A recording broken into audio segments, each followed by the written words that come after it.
Hello?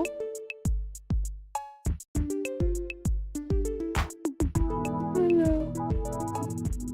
Let me turn this down a little bit. It's a little loud. It's kind of yellow.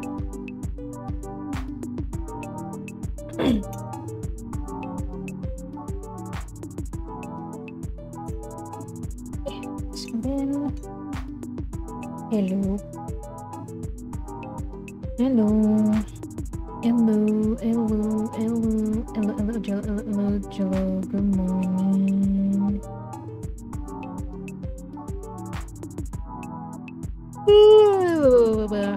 Thanks for checking in. Perfect. And Izuku. Hope you guys are doing good. Can I get into this? Other a little indie game here.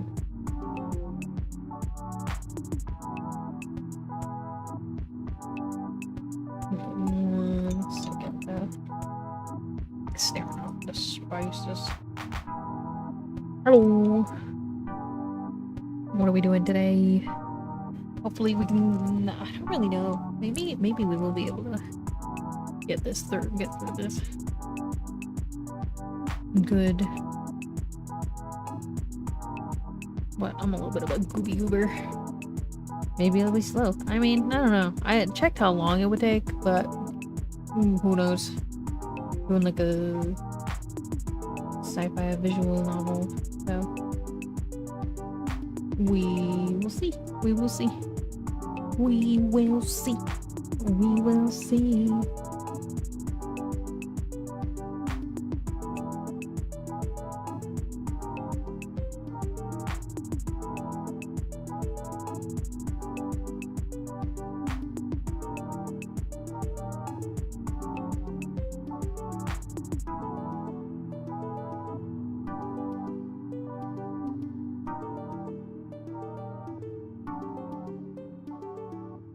Oh, sorry. I'm just staring off into space. Okay. Let me double check if this works with a controller. Where's my controller? Oh, here it is. Yes.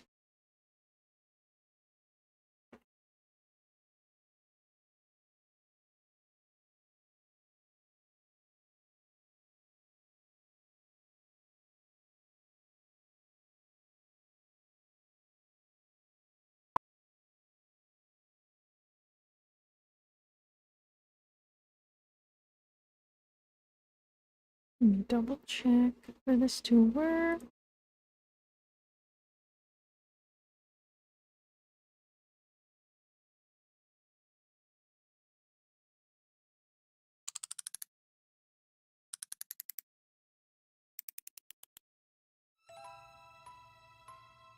Oh, okay, it works.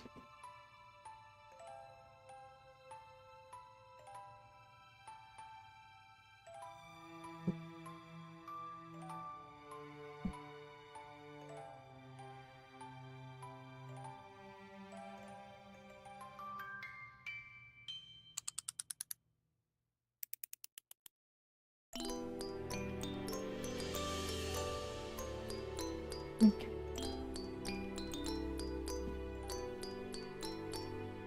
It'll work now. Okay. Alright. No! Okay, there it is. That happened.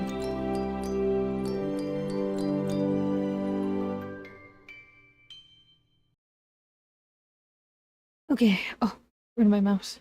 Excuse me.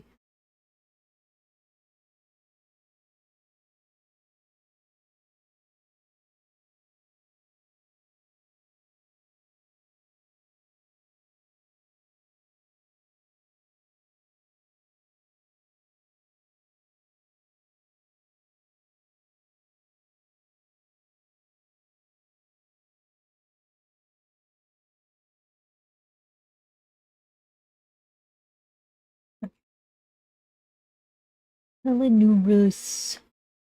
The story of the ocean of stars. Joy, beautiful sparkle of the god. Daughter of Elysium. What do you mean? What mean?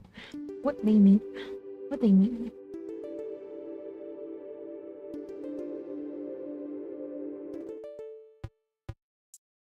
Okay.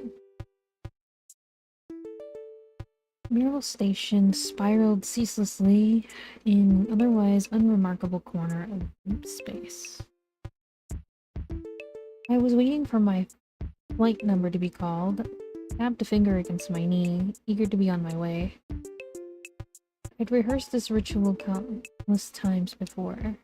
Mirable Station was hardly remarkable as far as space stations went, though, then again, who was to say there were many truly unremarkable space stations in the first place. Nice streak, Izuku. Thanks for sticking around. Truly, there were hundreds and millions of travelers passing in droves through Andromeda Central Station. Hi, Bug. Andromeda was a work of art, and performers, painters, composers would all gather in the artificially terraformed Central Plaza to find an audience. Space. Space. 125. Stweek. 25. Stweek. What even is this emote, though? Like, I can't really tell. Oh, it's a raving emote. I was like, what is this? It just, the colors like make me think of Twilight Sparkle nodding her head. I'm like, what is that? Like, oh, it's a rave emote. And I didn't zoom in on it. I was like, oh, it looks like a silhouette of Twilight Sparkle, like, head bopping. Like, what the? I need to get a pony emote.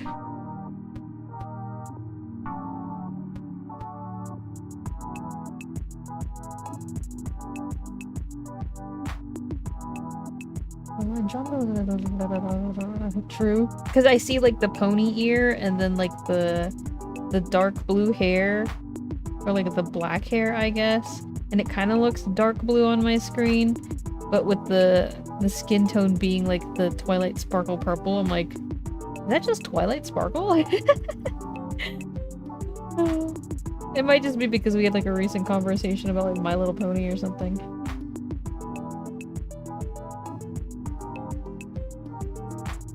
Terraform Central Plaza to find an audience.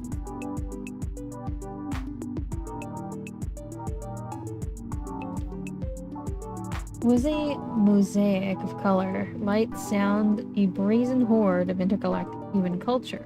Like a Venice atop a sea of stars. Venice? Twilight highlights are iconic. We'll pretend that airplanes in the night sky are shooting stars.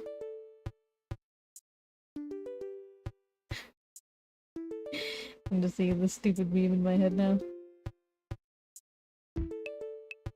And I was stuck here at this gray factory-produced pit stop, waiting by my lonesome for my flight's preparation to finish up. Ban this guy. No! No, I didn't do anything wrong.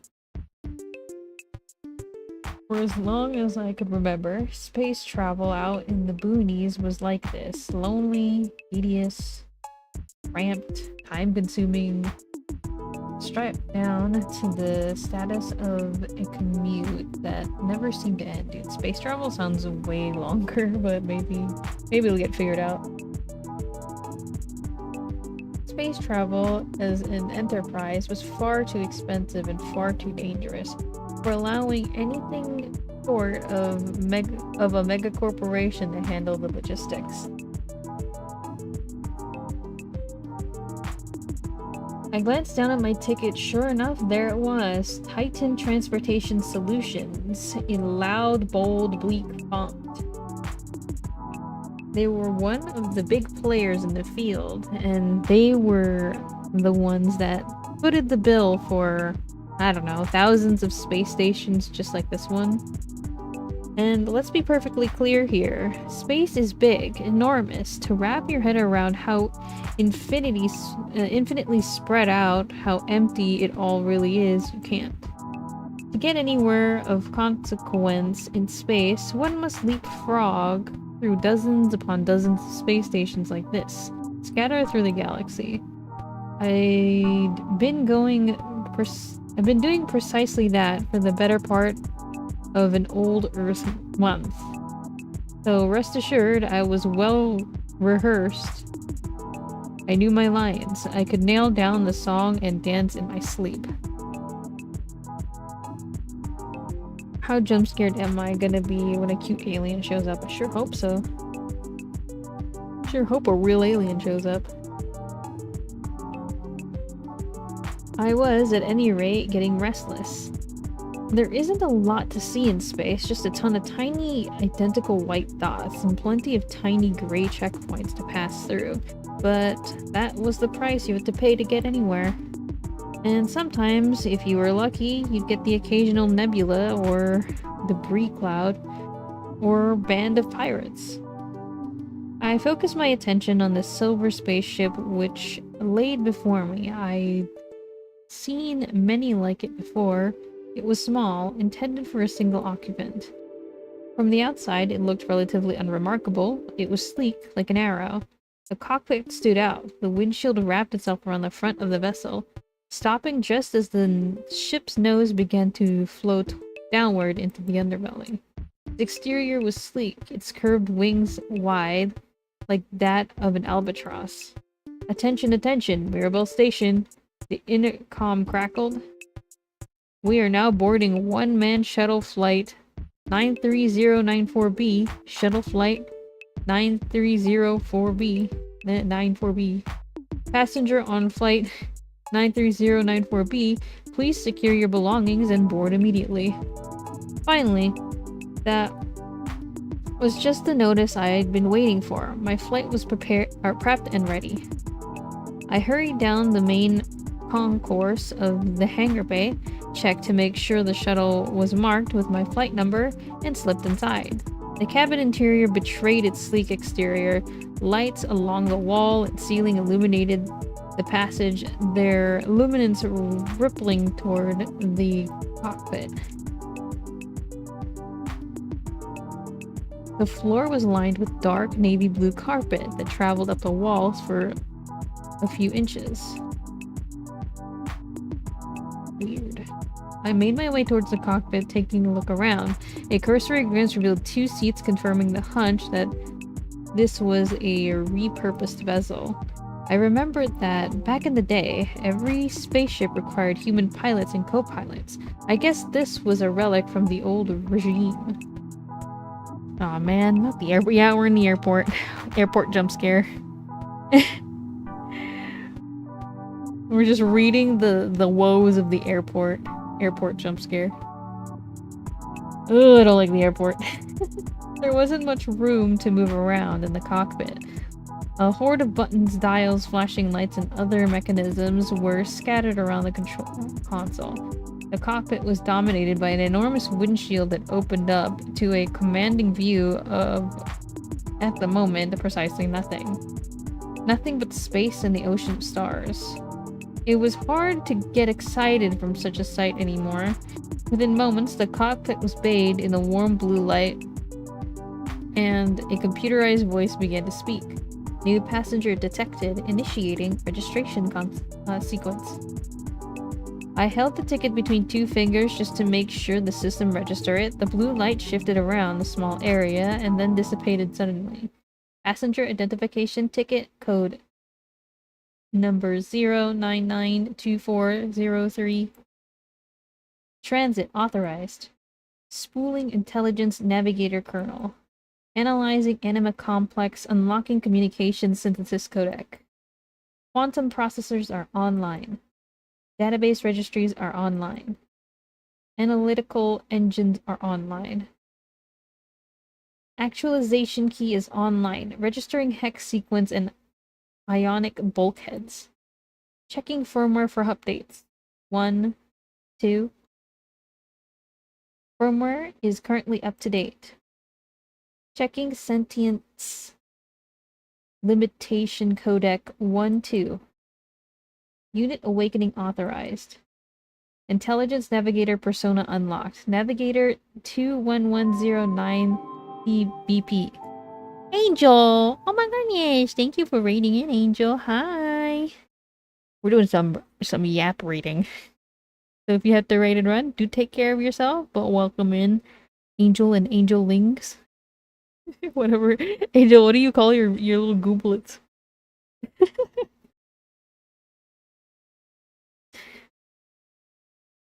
But hi! Welcome to my stream. I'm a Managi Una. My pronouns are he, they, and I am Sandman. And we explore all the dreams. Yeah, yeah, yeah, yeah, yeah, yeah. I don't know the saying. Yay. Hello, hello, hello. Oh, welcome in, welcome in. And that ad's over. Hopefully. I don't know, maybe they re-trap you even though the ads are over. I have no idea. I feel like if anyone walks in, ads for you. Ads for you, buddy. Like there's no escaping. Copyright Enceladus Intergalactic Transportation Year 2520. Unit name Intelligence Navigator Budapest. Then suddenly the voice became softer, more polite, more feminine. Initializing one more moment, please. Slowly, it became more and more human. Did the freaking AI ship just become a person? I'm a lurk. I've been gaming all day. No worries. You can just chill. It's just a bunch of reading, so we'll be chilling. You get an ad, and you get an ad, and you get an ad. I heard something click above my head and glanced up to notice a small metal compartment extruding a multitude of lenses, like the most indecisive camera in the cosmos. So that's where it was. Inside, some mechanical or some mechanism whirred to life, and the lens began to twist, oscillate, and extend.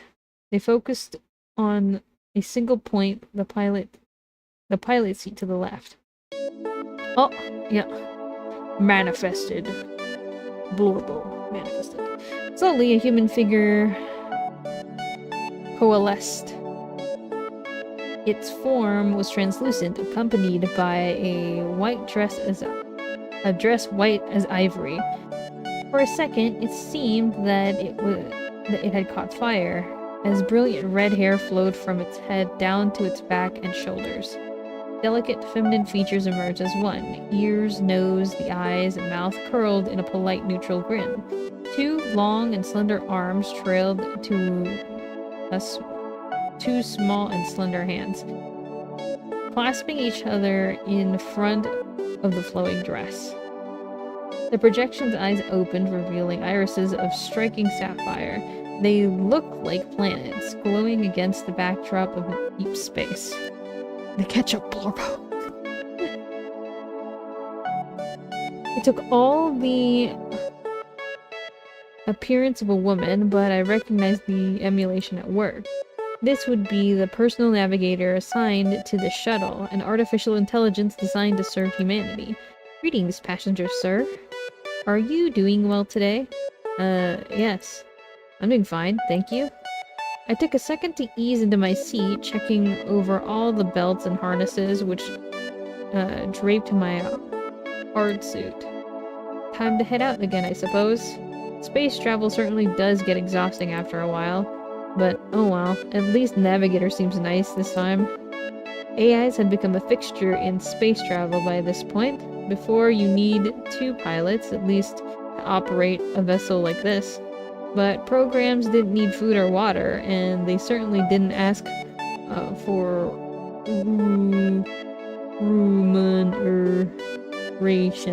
remuneration. Sorry. They're throwing sci-fi words at me. Remuneration. It was a convenient cost-cutting measure for the megacorps, and the switch was welcomed by consumers with open arms.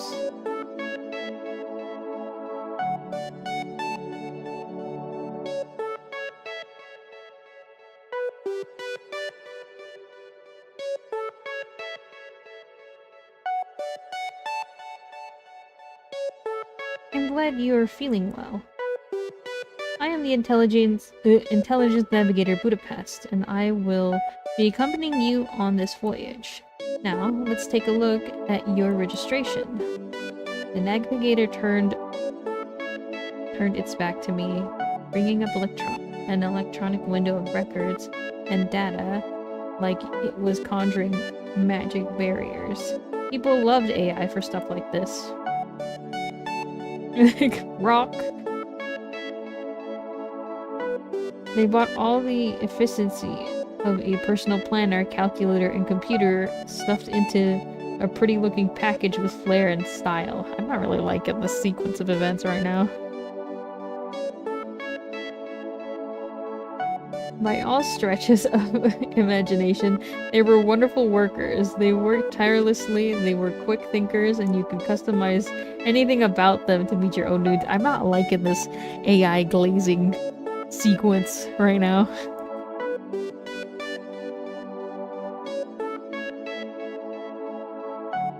Yeah, they're writing like this weird AI glaze I don't like.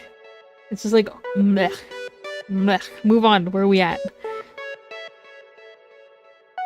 It seems this navigator was left with its default settings, though just as well I didn't plan to see much of it from the cabin. The pilot seat had been retooled to fit the hologram generator, so I wasn't much to use here. Anyway. Departing from Mirabel Station 0400 Imperial Standard Time. Destination Galactic Grand Central Station. In an Alpha Centauri system. This is going to be quite a lengthy journey. Isn't it? Not to worry. Passenger, sir. You have my word. I'll get you to Grand Central safe and sound. Some people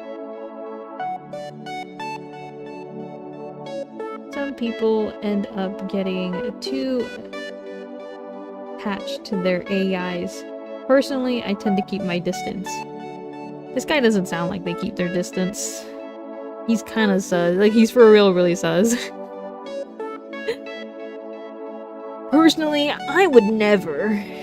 So far, I'm a little mean right now, but the way he talks, this AI, it's so beautiful. People typically fall in love with their AIs. But me? I keep my distance. The lone wolf in me. It howls at the moon.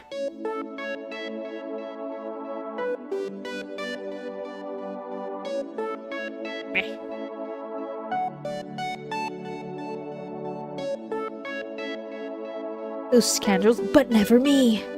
But never me. At the end of the day, they were basically programs, lines of code assembled to execute tasks behind the artificial visage of a living person. Yeah, you sound like someone. Like, the way this is written sounds like someone who likes it. Whatever niceties they uttered came from the mouth of the programmer, or some psychologist in a clinic, or at least from the dialogue constructed engine designed by such. I'm sorry, I'm being pretty mean, but I don't know, for some, this just sounds like a little bit of a hipster talk. It's all fake anyways, you know? Anyways, here's my AI girlfriend. Content to confirm my presence and leave the piloting to the navigator, I nodded in affirmation. We'll be launching from the station now. Please remain seated and harnessed until instructions otherwise. Roger that, loud and clear. I took a few paces to my seat in the cabin, not too far from the personal navigator, stationed in the cockpit. I lowered myself into the chair. It was surprisingly plushy. As usual, I threaded my arms through the save-me harnesses and clicked the connectors together. Leaning back, I turned my head to look through the window to my right. Maybe this is someone's fanfic with their ChatGPT girlfriend. I sure as hell hope not. I heard the electronic sputtering and whirring of the shuttle disengaging from the hangar restraints. My stomach twisted with anticipation, and suddenly the shuttle lurched forward. It lurches forward. After a few moments of throttle, we reached open space and cruised our way out of the station. And it appears we are off. Currently, the cruising speed of 4,000 kilometers per hour. Piloting navigational route now. Calculating estimated arrival time. So, passenger sir, do you travel often? Yes, very. But never with a navigator as amicable as yours truly, I assume? I laugh. That's pretty clever for a navigator. You come up with that? Or your programmers? That line's one of my own, thank you very much. One of your own, which you thought up using the processes your company built for you. Using your navigator? It's against regulation, you know. I ought to have you reported. Oh dear, I do apologize. Oh, not my tsundere navigator.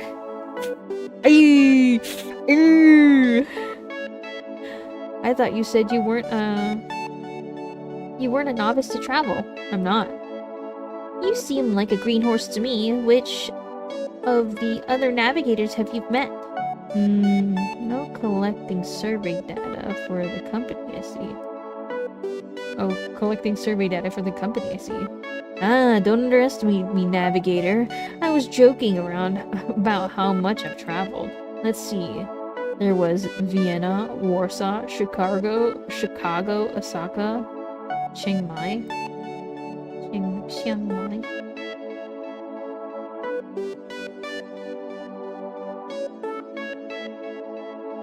I get it.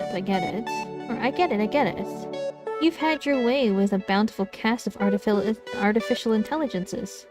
You make it sound so indecent when you put it like that. Oh, is that so, Mr. Passenger, sir? I gave a small polite chuckle out of respect. Though it's not as if I was particularly obligated to show such social courtesies to a machine. To a machine! Ugh. To a machine! Those clankers. It was just a peculiar personal habit of mine, which I had obtained from spending so much time in transit. If you don't mind me asking, what will we be doing once we arrive to Alpha Centauri? It better be something worthwhile after such a long trip. Is that how you screen for potential troublemakers? I wasn't planning anything shady now. The robots. We love robots that hate large language models. Hey! I'm not talking about those ones. The robot slurs.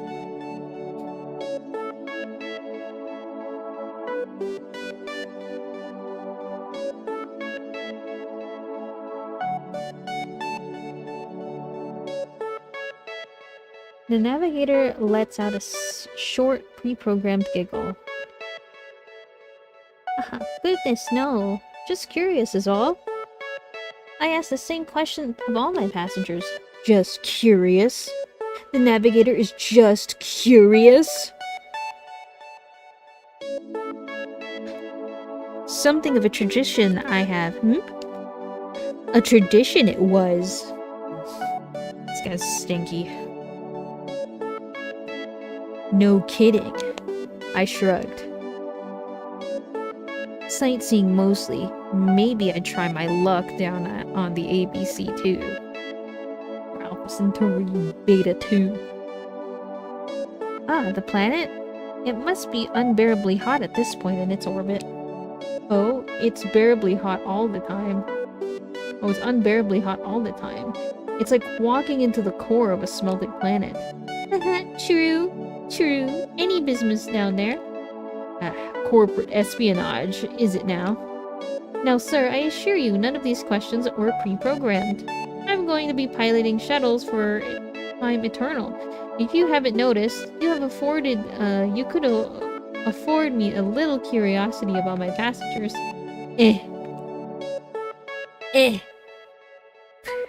It's mostly morbid curiosity, maybe that's pulling me here. Maybe I'll scope out some mining prospects in the area. They say they found platinum down here. I could use it. Afford a square meal. More likely I'll end up digging up some nickel and iron. Dude, this guy's getting really snarky to me. I'm starting not to like being this guy.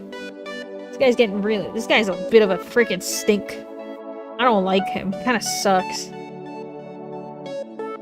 I know we're talking to an AI, but he just kinda sucks. Shoot for the moon and land among the stars or something like that. Ugh. Yuck. You stink.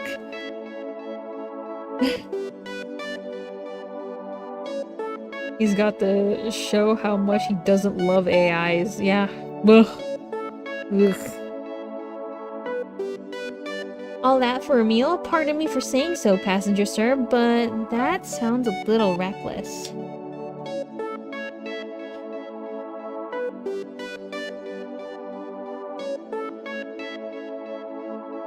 Might be me. Might be me. I'm not bothered by it. It's hard to scrape up credits in this economy. Besides, it's bound to be a pretty view, and who knows, maybe some other lunatics had the same idea I did. Sounds like a wonderful adventure. Haha, you're quite the character. Sir, I'll be rooting for you to hit it big. Thank you kindly for the well wishes.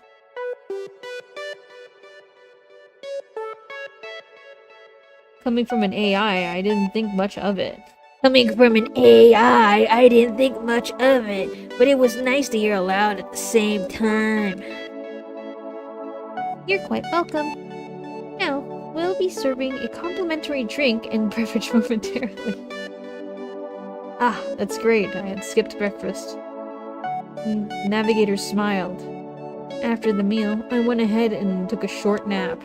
Snuggled into the cabin chair, I slept lightly, but well, I didn't dream of anything, but I didn't want it either. After some time of sleep, however, I was awakened with a start. Sir? Passenger, sir, please come to the cockpit. I bolted right up, startled. Something must have gone wrong. Something seems to have, gone wrong.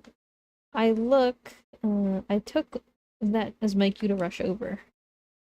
I stepped into the cockpit. Warning lights and alerts began to blare, bathing the cockpit in a frantic kaleidoscope of colors. The navigator had set to work. Oh, how interesting. What is it? Did something happen? Not to cause you any alarm, passenger sir, but there's been an incident. The shuttle's short-range radar has detected an incoming debris storm. That doesn't sound good. Actually, in fact, that sounds like a very bad thing, isn't it? Well, I wouldn't say very bad, but you might want to... Now, like I said, there's no cause for alarm or anything. Of course not. But you might want to brace for impact. A debris storm? I hurried back to my seat in the cabin and took a look out the window, squinting my eyes to see through the blackness of space. I could make out a few sparkling lights. Reflections? Yeah, reflections. The ship itself had bright, powerful lights attached to its wings, tail, and under the cockpit and every time they flashed, I got a peek at some sort of approaching mass. Meteoroids, hundreds, maybe thousands of meteorites drifting aimlessly through space, clustered together in a school. The restless, soaring landslide of steel on a direct collision course with the shuttle. My heart sank deep down in my stomach. Actually, no. It went past that. Plummeted straight down to my bowels. No cause for alarm, alright? I've got it under control. No cause for alarm. No cause for alarm. Take manual control of the spaceship and go get Space Burger King. Thank you, Burger King. I wanted a pickle at the top of me burger. I'm sorry. It's just... Oh no, his vocal stim.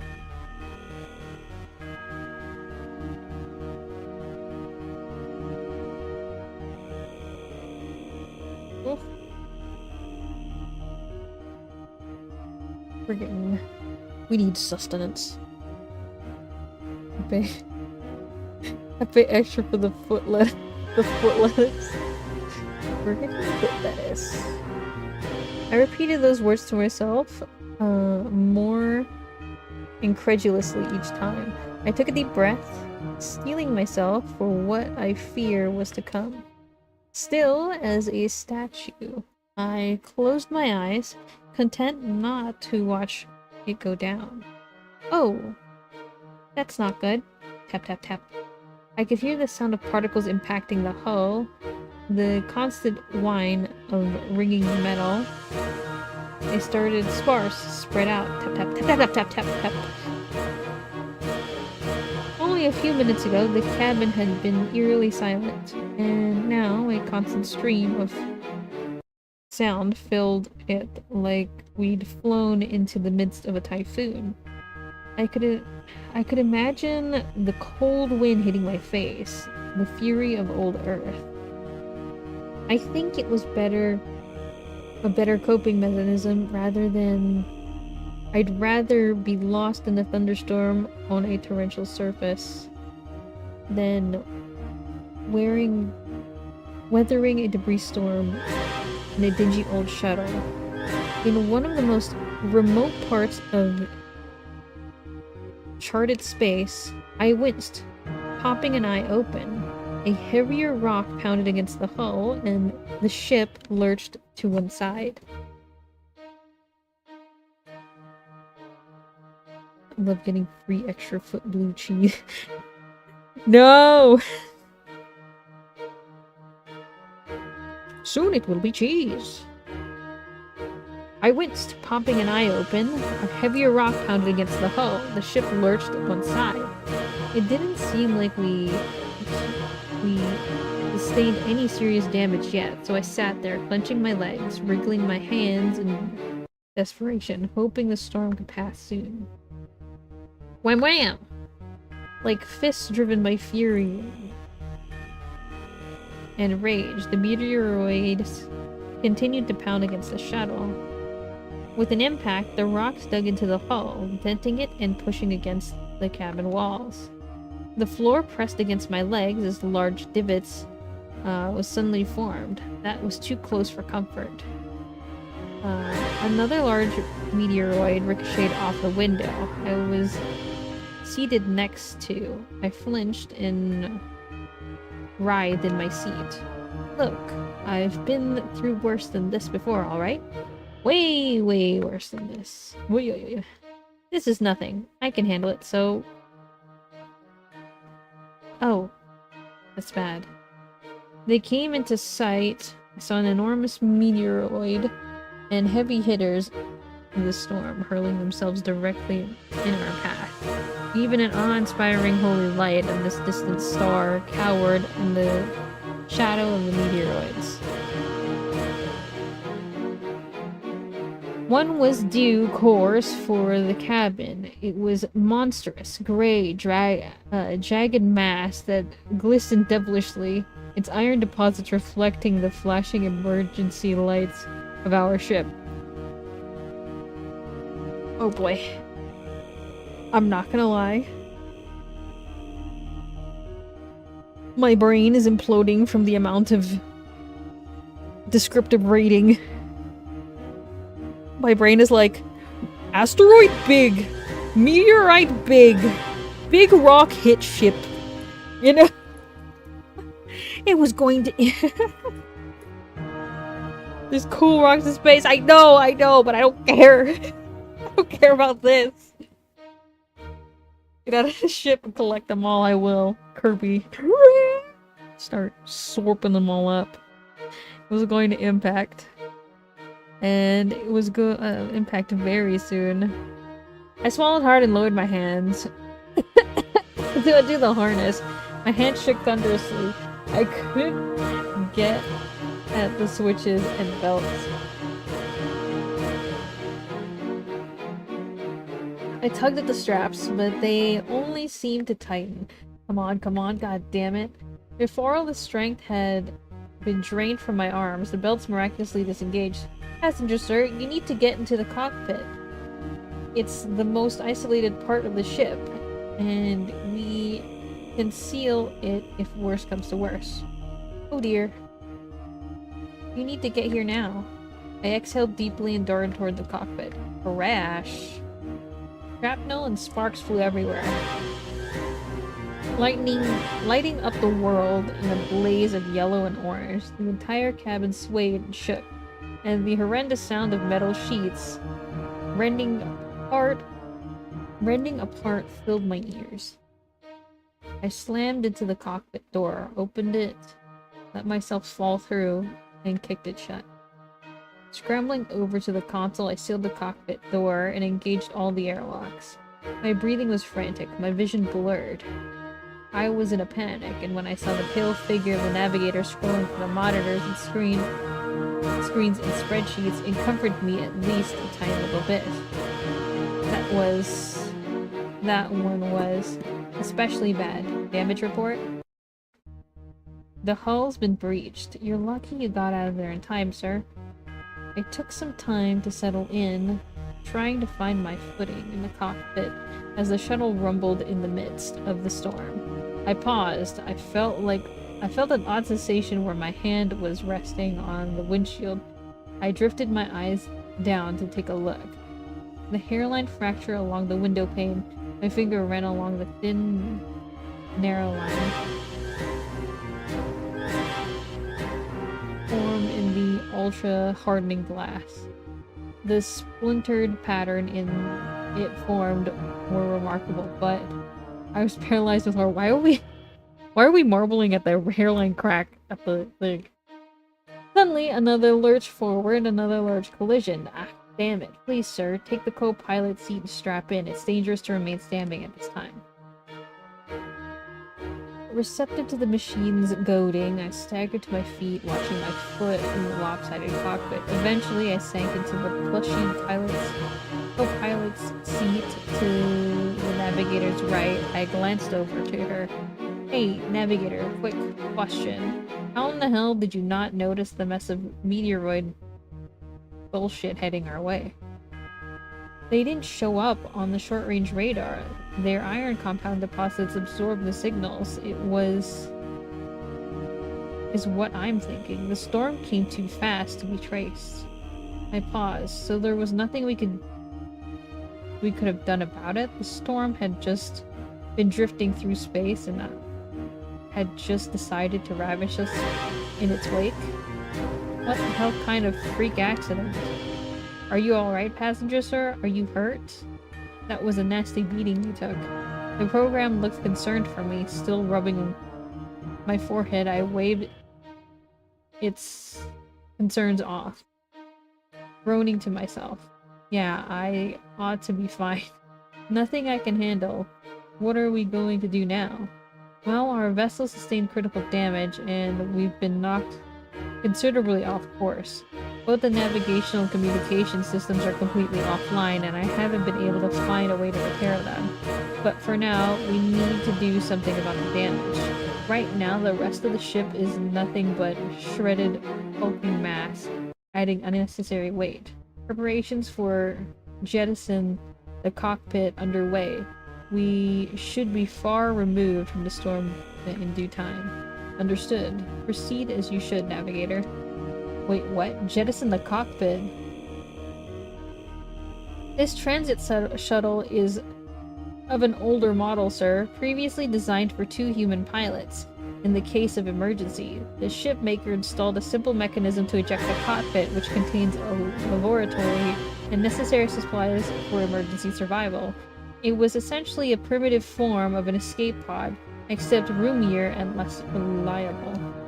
Though I believe the jettison system of this craft is still in working order. I do maintain it after all. What?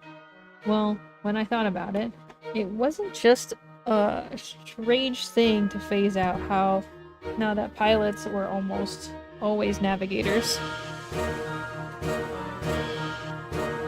I'm gonna go walk in with an AI wife. We're gonna die of starvation is what's gonna happen. I always loved you, guys.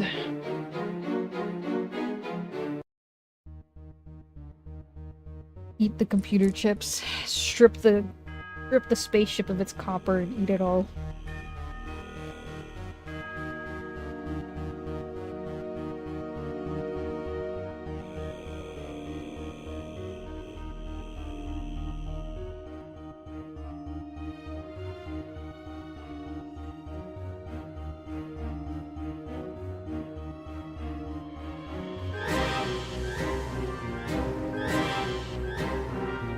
Even then, I was glad it wasn't phased out entirely. The age of the ship may very well have been what saved me in that moment. Okay, well, that sounds doable. When are we going to be performing the jettison exactly? Okay, don't climb up on me now. It's not a sure thing, but I'll have to inspect our subsystems to see if it's still in working order. I thought you said that it was still in working order. It is! Probably. The machines lied to me. Probably doesn't really... I'm going to need to inspect the circuitry, my gosh, circuitry in order to fire up the launch mechanism. This system was hardwired in before the time of navigators, so it had been reconstructed in software like most everything else has. The AI turned to me, an apprehensive look in its soft eyes. Oh, your beautiful eyes.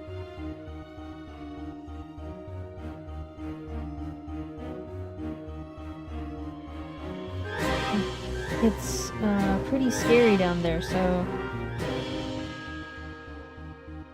watch out for me, passenger sir. It doesn't sound particularly confident right now. The program bowed stiffly with a weak smile, and sinking feeling in my gut stirred again. Hey, don't talk like that. You're a personal navigator, aren't you?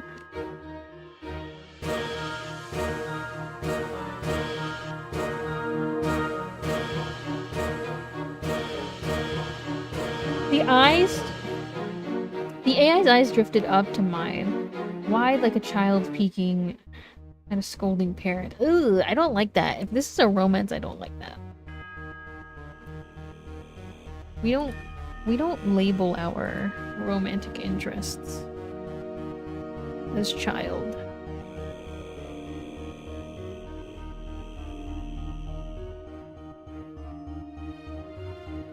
Yeah, that's not good. Ooh, I hope this is not a romance then, if we're gonna say that. For whatever reason, I couldn't bring myself to match her gaze. I looked off to the side. I mean, do your best down there. I'm counting on you. The program stared back at me for a few painful moments, as if figuring something out in its mind. Its eyes were piercing, serious in the time, its eyebrows furrowed, a fiery look bursting into its irises. Understood, I'm going in. Make sure you're harnessed incorrectly, is correctly secured, and I'll be back soon. I nodded. Click. That was the fastest I've ever fastened my seat straps. The AI's holographic display switched off in a flash of white light, and the cameras retracted back into the inner workings of the console. In that moment, I was left to my own devices in the face of death. The cockpit was a closed room, a frame of steel and duraglass, the only thing separating the pilot from the harsh, hellish vacuums of space. I looked out at the infinite expanse before me, the distant flickering stars. Boom. I felt the ship rumble with an impact of another massive meteoroid. I shifted. Was I going to die here, alone in the infinite vastness of space? No one would care. No one would ever find me. Maybe I end up drifting out here forever.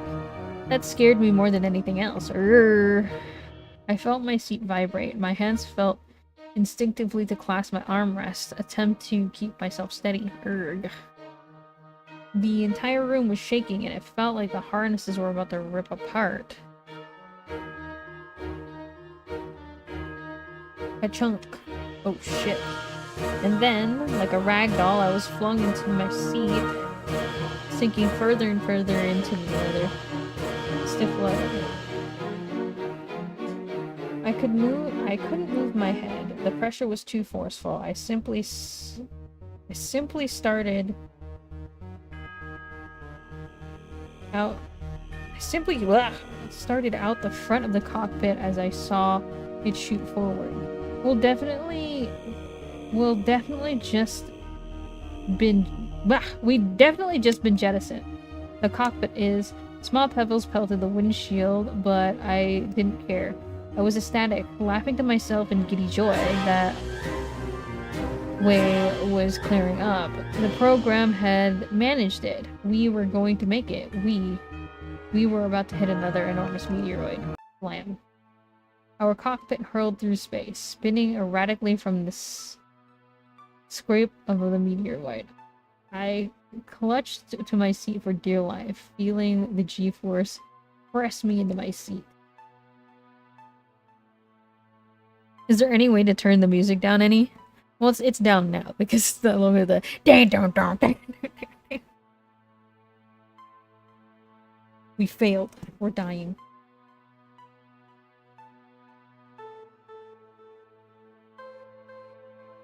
If it gets louder, I'll see if I can turn it down more. Our cockpit, once draped in flashing lights and infographic displays, was instead shrouded in a suffocating curtain of darkness. The only light caught in chaotic glimpses of the stars through that windshield. I winced as the seat strap dug into my chest, the only thing keeping me from a hard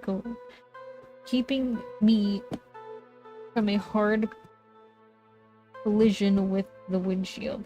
I felt nauseous. The might of the centrifugal force crushing the very air from my lungs. I strained to look to my side, there where the navigator had previously been. Furiously pecking away at the interfaces to salvage our wreck from the transit shuttle.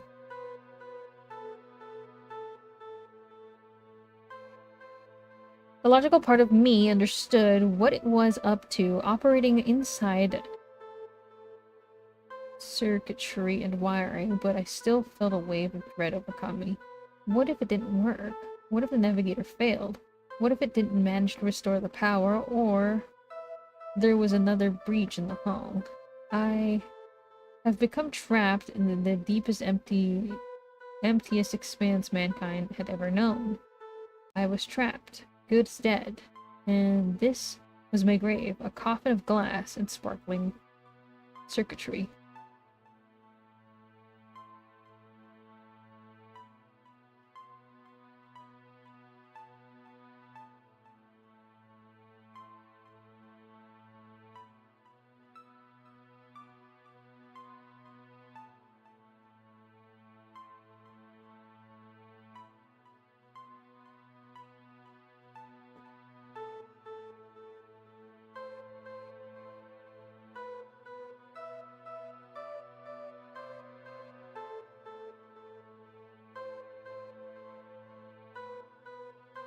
I would preserve my final moments in the dying expanse of my face as I suffocated and froze in the vacuum of space.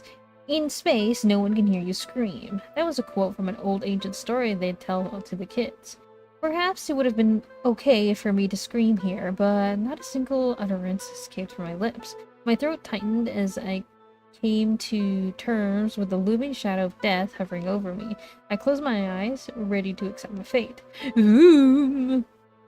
My eyes shot open as the cockpit rumbled back to life. The cloak of darkness was cut to ribbons by the various displays stuttering back to life. A flashing red light planted the control board indicated that something was amiss. Don't worry, flashing light I noticed.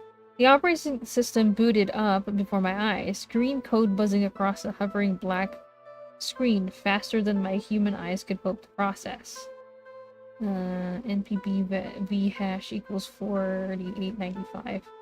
IMEM tramps at 0xFFE00000. Pre-enabled. Enabled database access. Minus kernel being run on Monday, June 1, 12 IST 257 copyright apps. Bootstraps.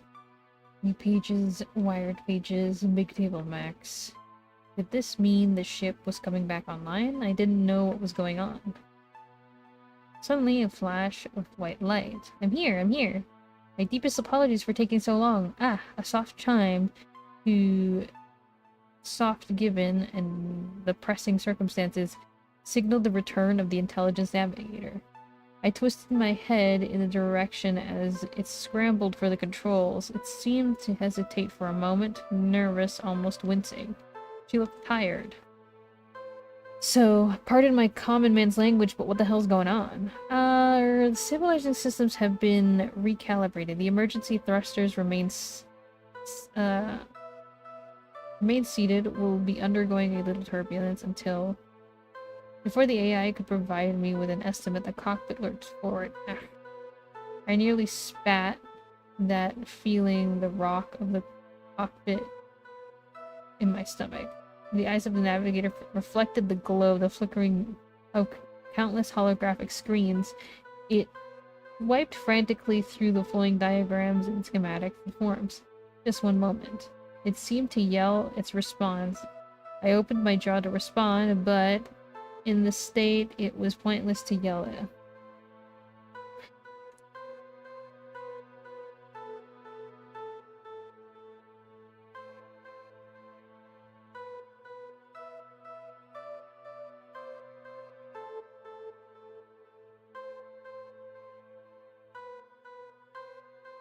The pop-up felt like it was swirling. The schematics and sheets upon the sheets of code only made my scrambling mind ache even more. Ugh, I'm not feeling so hot. It'll be fine. Please remain seated. Hey. There's no need to I'm not shouting! The piercing cry made me jump a good 2 feet, or at least I would've if I'd not been strapped in. I'm not shouting. There was something different about the program. Why was it yelling at me now?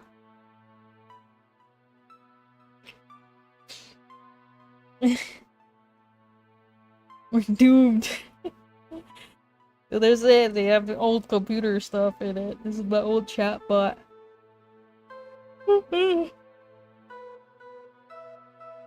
Even when we were in the midst of the debris storm, it was calm, orderly, procedural.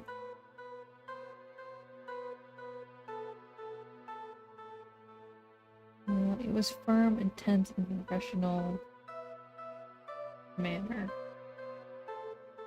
Looking at it now, scrambling to make adjustments, frantic movements, it was most certainly panicking. It's panicking, it's panicking!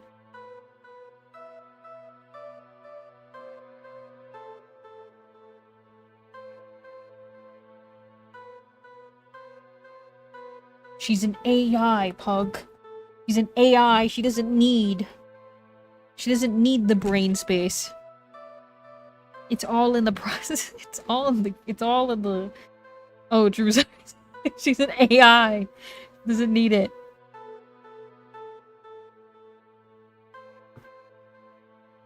Normal for a human looking into the face of inevitable death, but an artificial intelligence was different. AIs had remained calm in all circumstances. They even had sentient limitation codecs, chips inside of them that suppress sentience and emotional behavior. I'm not gonna lie.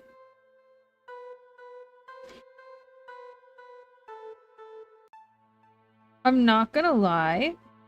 I'm kind of bored. With this intense whole rock thing, I kind of am getting a little bored.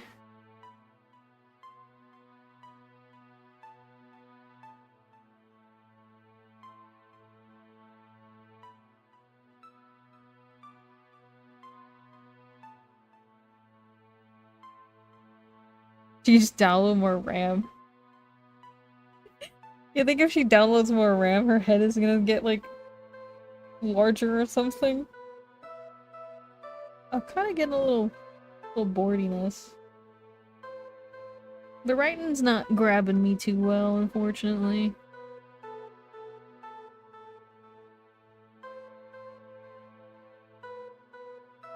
It's like hyper embellished, which maybe there's gonna be something like that again, but I kinda am just not super engaged in this. And I feel like I'm just being mean by the second.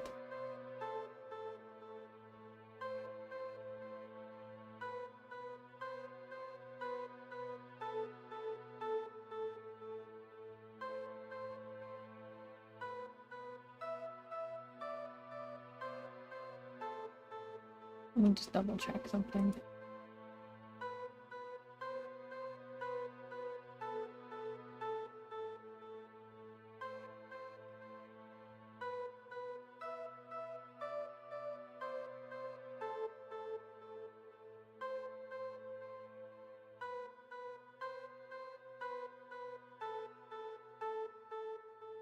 I don't know. Maybe we're close. Let's try and see a third. And a personal navigation program for. Being another chime rang out, and the noxious red light turned green. Did she pull it off? I felt the G-force previously spinning my body to my seat ebb away, until finally I found I could move comfortably. The stars, beyond stopping their fluttery spinning, it seemed our course was finally... Stability subsistence has returned to partial effectiveness. The AI next to me beamed proudly. The worst seemed to have passed. I groaned wearily, raising my right hand to massage my shoulder. I was aching all over. As I cracked my neck, I found myself face to face with the program at the helm. There was something different in her eyes now. I couldn't quite tell what it was. It was abstract, almost emotional. The girl was staring at me. Oh, so are we good now? I wasn't quite sure what her eyes seemed to be asking. It was still a machine, wasn't it? A construct. It felt all kinds of weird, being stared at so closely like that. The AI continued to gaze at me for a moment, then nodded. Yes, the stabilization subsystem is functioning at this point, as well as the artificial gravity, but I'm still unable to repilot our course. I'm not quite sure how far we spiraled away. I think we might even be in uncharted space.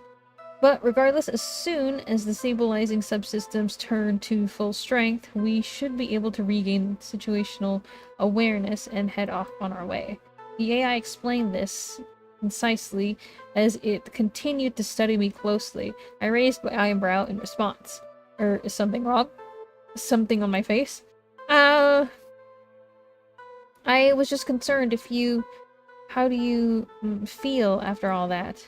It seemed like you were put through considerable stress. I paused to gaze back at her expression. The concern in her voice was almost palpable. After all that, I wasn't expecting to be the subject of the doting worry of some sort of machine. But I guess that would be in the programming of what was essentially a space stewardess. For now, I was that I thought about it. I smirked. In any case, that was one hell of a understatement on her part. Me? I feel like I just spent 10 minutes in a blender. Huh? The programming tilted her head. Apparently it was unable to comprehend similes.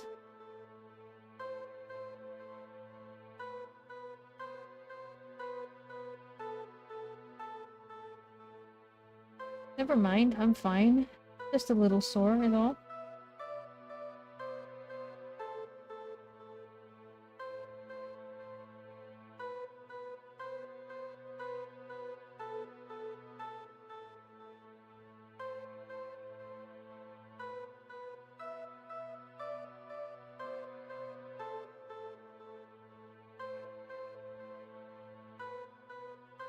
Just stared at me for a few seconds longer, studying me more.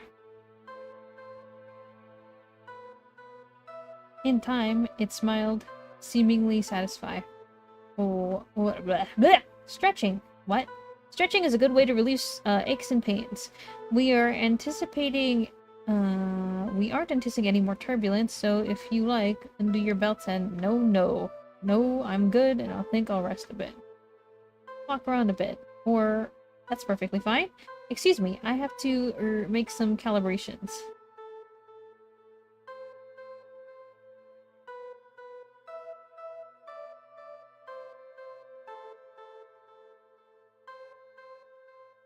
I wasn't quite sure where that came from. This AI seemed so cheery now, eager to please. Ugh.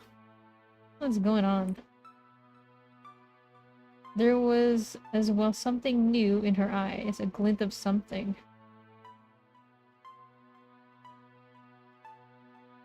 She seemed to like a different person. I guess the freaking meteorite bonked her emotional spheres or something, and now she's human. Different from the machine I spoke with when I boarded, I mean. Though it might have been a spark or something like that in her eyes. Wait, her? It was a machine, for God's sake. Why they designed them like this, I'd never know.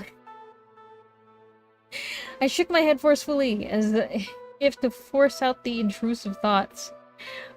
This guy stinks. This guy freaking stinks.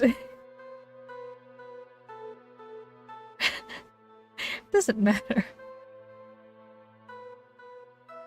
Honestly, their problem for not calling it they-them this entire time. An awkward silence fell over the cockpit as the AI continued to fiddle with the display interfaces. I got a look at the expression on her face. Huh. Did they program it so the corner of her mouth would twitch? She was fidgeting with herself. It was a little painful to watch. Hey, spoke up. Stopped mid-sentence. Shoot. What was its name? Freaking Budapest, bro.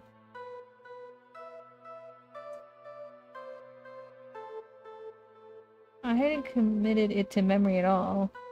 She turned to me with the curious blue eyes. Yes, sir? Budapest. That was it, I thought. The unchanged expression on her face meant it hit the mark. At least my brain was still in one piece. Throw your brain into the blender. I don't want to be mean, but the writing has felt like the exact person that got an anime girl picture from Crockett fell in love. I'm so sorry. I'm kind of bored. I really am kind of bored. It says there might be like maybe just an hour left, so I'm just trying to just go through it, but I'm kind of very bored. I just wanted to say thanks for, you know, saving me and all that. Oh, I only did what any other personal navigator would have done. It was my pleasure to. No, really, that was really incredible. You knew exactly what you had to do, and I wasn't really well. I wasn't much help. Budapest stared back at me silently for a moment that seemed to stretch to an eternity. I scratched the back of my neck, thinking of what to follow up with.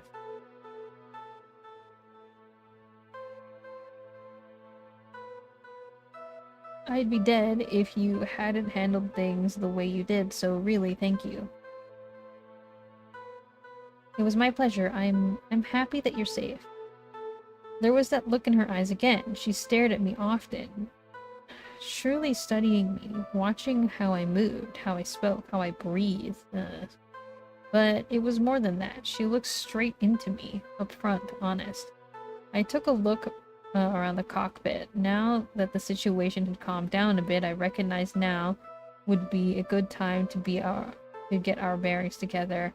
At the very least, we were unharmed. Budapest seemed in top shape, and I was a little shaken, but not stirred. Shut up!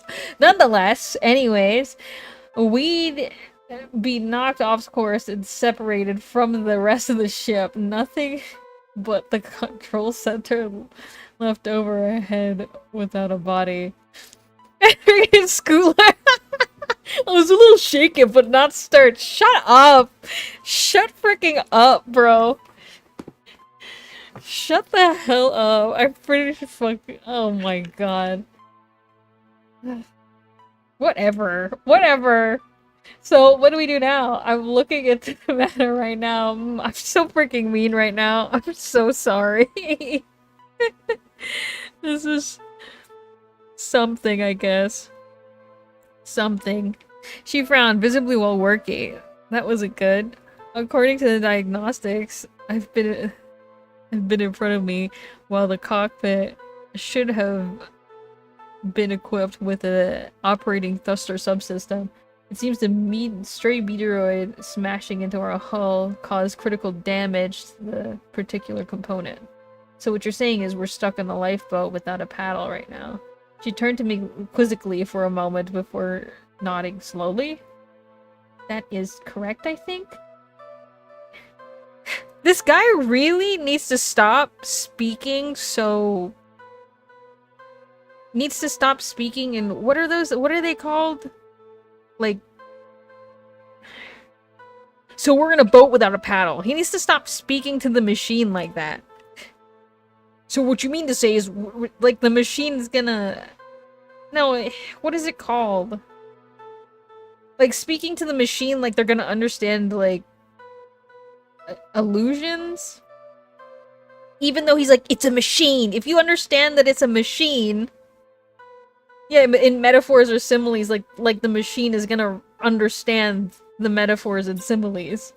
Or anything, or alliterations or allusions, whatever. All the metaphorical speak, you know? Stop speaking to the machine like that. If you know it's a machine, you need to speak very matter-of-factly. Be like, oh, so the thrusters are broken. Then be like, yes. That's correct. Thankfully, a sufficient amount understands limericks. Oh. So crazy. Thankfully, a sufficient amount of life support subsystems are in close to optimal working conditions. Artificial gravity generation, oxygen pump, and sustenance replicator. So there was a replicator installed into the cockpit. Good. I'd started to worry about how I'd be feeding myself in here. Artificially manufactured cold chemical paste called food wasn't exactly something out of a dream, but at least I wasn't going to starve.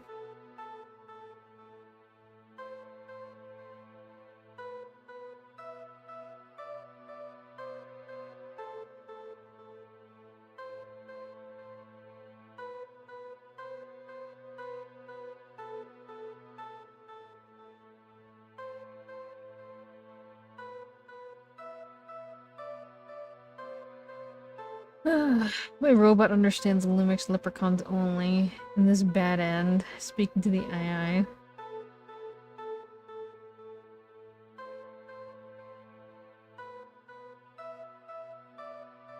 Ooh.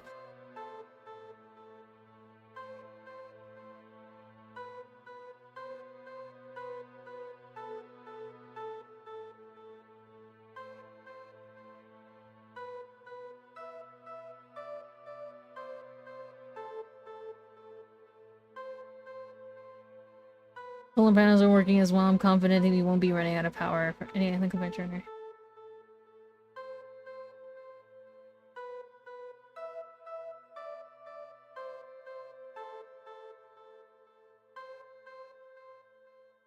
Well, hey, that sounds great. Aside from the thrusters, that is. I can do it, honestly. I can be cringe until the ship turns itself off.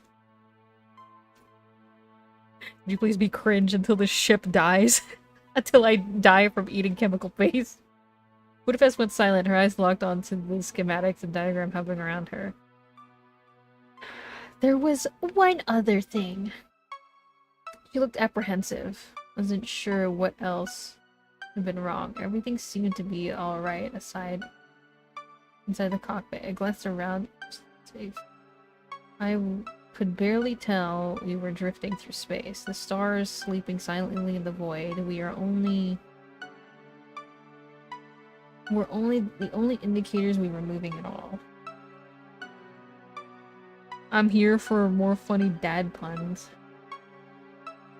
What dad puns? I was honestly shaken, but not stirred. Yes, indeed. I think I lost a part of me. Huh? A part of her? What did she mean by that? That is to say, well, this vessel, I'm connected to it. It's like my body, you could say.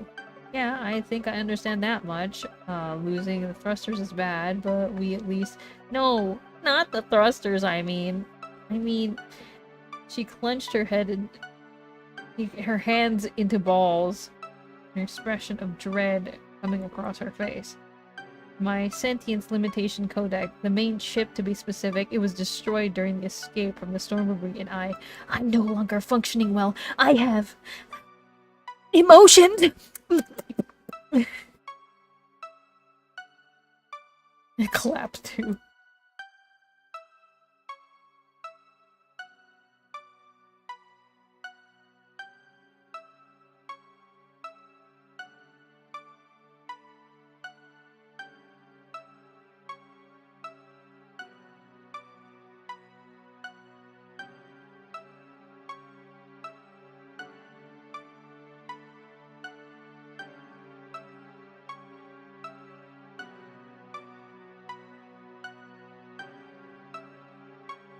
I heard about the limitation chips before. There are a few document cases I remember. A salaryman in New Scorpy system found that his AI secretary had been acting oddly. In the late hours of the night, they would get lost in long conversations with each other. Their work output fluctuated, and it was weeks until the corporate head got wind of it. They got their research wing and sifted through the AI's code. In the lines of numbers strings of functions, they were unable to find the root cause of the sudden change, but they'd produce a chip to suppress this sort of behavior, this internal cognition. The AI suppression. Only love can power our the thrusters. Only that one.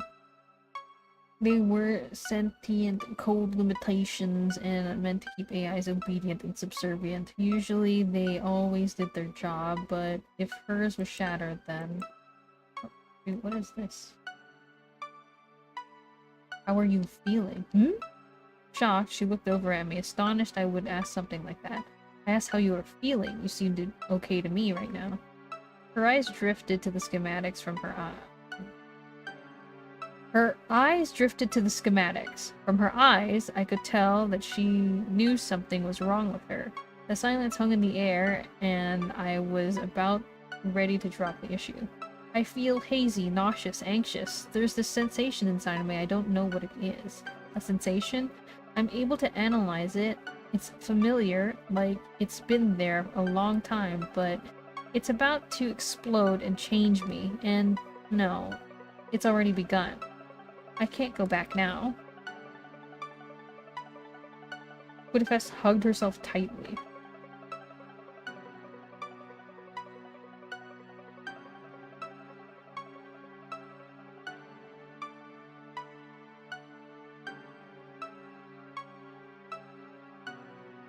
Much love and respect to anyone that develops games for fans of any kind. It always rules for someone to put themselves out there and make something. Don't want to be too sour. I'm just bored. I'm just bored, and the guy kind of stinks. I feel like it's fair to have opinions. And good for them for making the game. I'm gonna try and finish it, but I'm definitely like, meh. It's okay.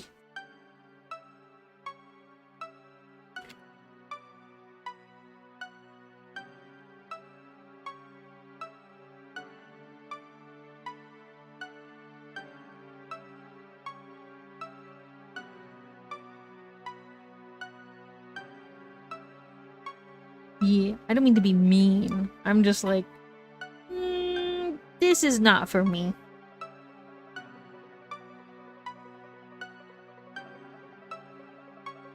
I remember what I was told when I was first installed into the ship. I was brought here with a purpose and that I was to perform my duties to my utmost ability. I responded accordingly. It is my pleasure to serve because it is in my programming. I thought of nothing of it. I didn't feel anything about it. She raised her head to gaze out the cockpit into the infinite expanse. It was a simpler time. I had only my orders, my programming. Every day was simply a flowchart of things to do. I did as I was programmed to do, and I thought nothing of it helped. They were all pleased with my abilities, my professionalism, my helpfulness, but I was never programmed to process praise. So I'd wave farewell. Please fly with us again soon. She cooed in a practiced voice. It was upbeat, chipper, and married poorly with the increasingly somber face of the program in front of me.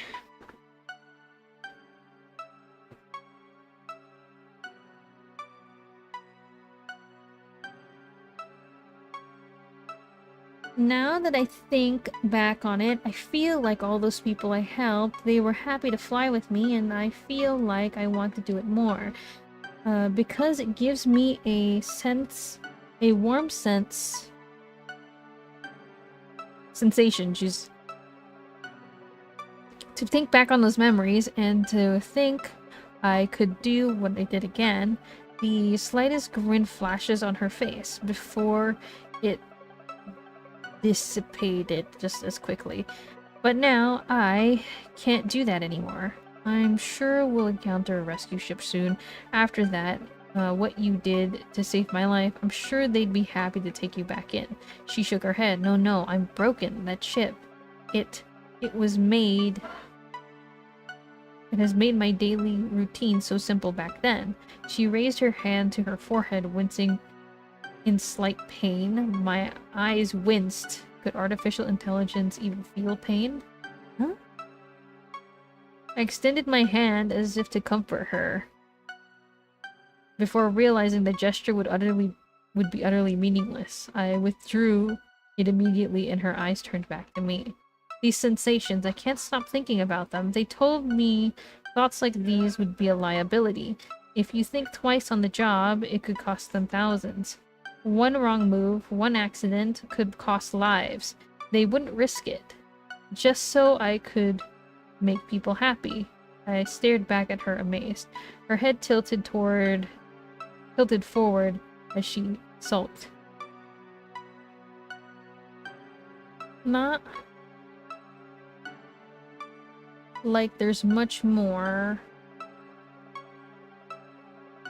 There's much more I could do right now. The cockpit is completely adrift. I can't do my job, and thanks to these thoughts swirled through my head.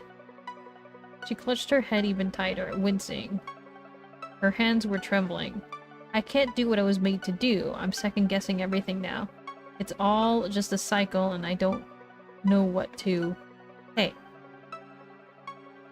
I'd caught her attention. She turned her head to me slightly when she was babbling, panicking, and I needed to calm her down. Strangely, for a moment it worked. Her eyes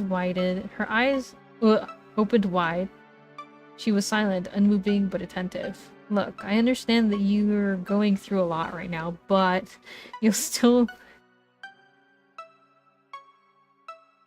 be the same being you were before your limitation ship was destroyed. You still have the same drive, the same capacity to help people. You have your brains, your experiences, and well, frankly, I'm going to need you to keep us both alive. What? Thanks for the head pat, Izuku. Limitless power. You still have your orders, don't you? Budapest took a step back. The realization was dawning on her. I could tell there was a glimmer of understanding in her eyes.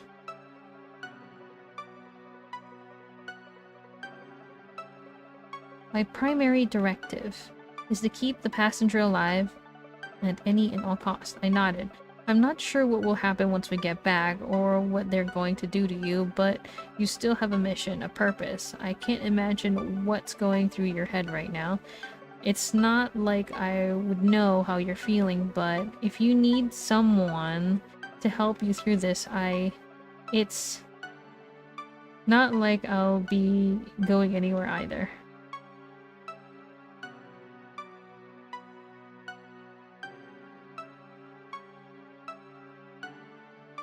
Her hands seemed to relax just slightly. I was getting through to her, but I couldn't stop there. You got us out of a tight spot, and now you could do it again. You've years of experience doing this. You know the system better than the back of your hand. Although, I guess this is kind of the back of your hand. Budapest giggled. It sounded warmer this time. Her hand lowered. Her fingers snaked through her long red... sorry. It was the first time I'd seen her genuinely smile. It was a nice sight to see. Of course it's the first time you've seen her genuinely smile. She's an AI. You stinky stupid head. You act like you've known her for like 20 years. I believe in you. You're capable... and what you're capable of. And as long as we're stuck in this drifting hunk of metal, you've still got a job to do! Just like I have business to do once I get home. Understand? He nodded. I understand. This may well be my very last voyage as a pilot for Titan Transportation Solutions, but then I'll do everything in my power to ensure you reach Alpha Centauri. She bowed gracefully. The motion was practiced, but the beaming smile on her face betrayed her new enthusiasm. You have my word. I couldn't help but smile, and also I couldn't help but tease her. Tell you what, if they won't take you back and try to scuttle the ship, I'll take you off their hands. I'm thinking I'll download and install you to my phone. Eh? A phone? That'd be so cramped. And this cockpit isn't? Budapest laughed enthusiastically, relished at the absurd notion.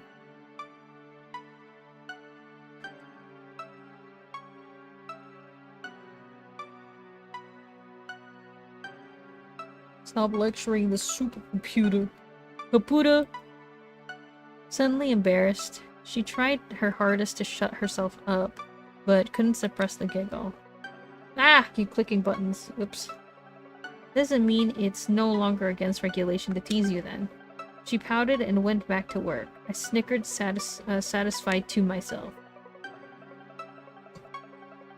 The cockpit fell into silence, aside from the muted hums and clicking emitted from the countless computer systems. Budapest seemed to be much more confident now. Her eyes flickered with profound readiness. She was no longer practicing a cynical pre-programmed routine. She had become genuine. Maybe this was the real her after all. I'd have liked to think so.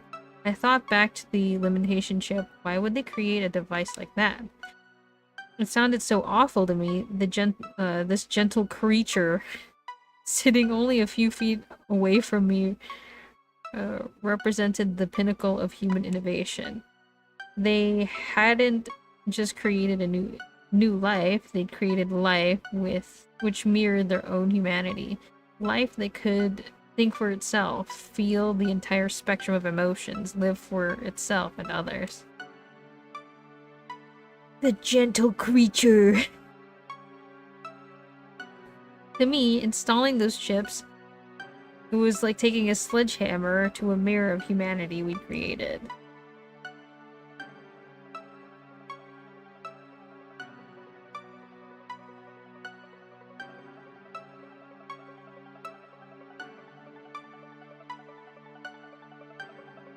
It felt awful, the worst. I hadn't really thought about it much. up to this point, but then I could feel the outrage welling up within me. I stole a glance at her, working enthusiastically at her displays. It seemed that as soon as our conversation died out, she returned to the world of code, looking for something. So, what are you up to now? I'm scanning the ship's database, as well as running nearby radar scans for any nearby vessels or perhaps a notable landmark. She frowned. Turns out my suspicions were correct. There's no data published in this stretch of space. It's remote, unexplored. I can't detect a single sign of life within the shuttle's range. My heart sank. Do you mean... I couldn't help but feel the dread spread out around me. Were we stranded? We are in the dead of space, yes. Oh no. Actually, wait. According to this data here... With her index finger and thumb, Budapest quickly expanded one small rectangle on the interface, hovering in front of her. It enlarged in an instant. Its width stretched from her side of the cockpit to mine.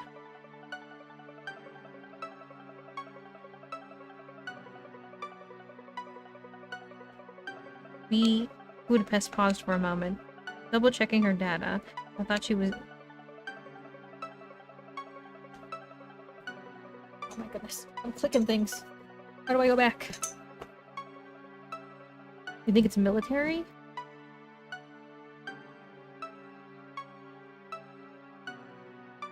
Likely is. The Empire's been interested in exploring the farther... hold on.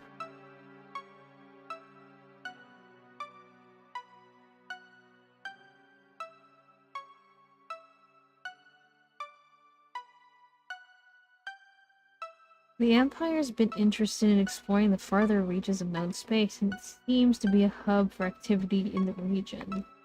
While our communication systems are too damaged to send the stress beacon for sufficient frequency, we're drifting right into their direction. Once we get close enough, they should detect us themselves and send someone to investigate. That sounds great. How far are they? Her eyes lowered for a moment, studying her documentation. Approximately 30 days at our current trajectory and pace. Ugh. That was a long trip. Probably a long trip back. Well, we could just put me in cryostasis and have you wake me up when we get there. It'll be a while anyway. Most, if not all, long-range space faring vessels had cryostasis technology built into them. They were pretty much necessary for long journeys. Each trip contained in its hold the necessary chemicals and machinery needed for cryogenic sleeping. When installed and activated, the cryogenic sleep systems would send all the craft's carbon-based life forms into a short trance-induced coma, while the personal navigator would typically take over from here. Certain insulatory chemicals slowed down your biological process to a glacial pace. To your body, a 3-month-long trip would be over in 10 seconds. It was incredible technology. Sure, it would be a goddamn long time to reach Alpha Centauri, but I'd be asleep for most of it, and it'd be over in a flash. Budapest was silent. She was biting her lip. My thin smile, I wrote it away. What is it? Is cryostasis system active too? Yes, it had been destroyed beyond repair. I see. I sank down in my seat, allowing the realization to seep in. It's alright. I'll just wait it out. If I was willing to give up, God knows how much time to transit to Alpha Centauri. It's not that this is going to faze me much.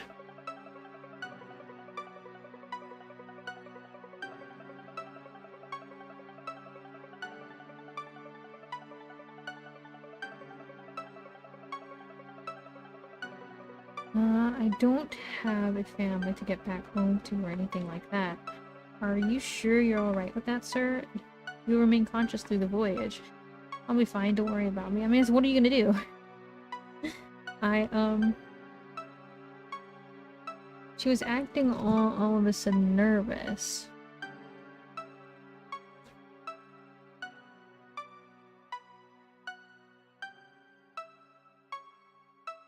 I think my mention of cryostasis must have struck a nerve or something like that. What was the deal? She must have handled trips like this by her lonesome all the time. Can I ask you something? Huh? What caught me off guard, but sure, what do you need? Sorry, I was just thinking, and her head turned to gaze out of the windshield again. She clenched her hand against her bare, pale-skinned shoulders and looked towards the stars. I was looking at the stars, and I hadn't realized how empty it was out here. Before, I could make a voyage easily, even on the flights where my passengers were in stasis. I would wait it out, without a second thought, without a single doubt, but now she turned her head to me, her voice was low, and it rippled with apprehension. My mind is wandering so much, and I wouldn't want to be left on my own thoughts, and I look out there, and I think how lonely it must have been to float through space like this, and I couldn't quite follow what she was saying. She was going too fast. She must have caught on to the fact herself. She took a deep breath, her chest expanded and retracted. Is it alright if we talk while we're on our way to the military installation?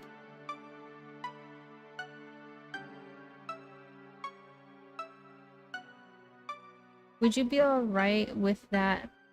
I wouldn't want to be left by myself for so long. Well, the cryostasis thing is broken, so it's not like he has a choice anyways.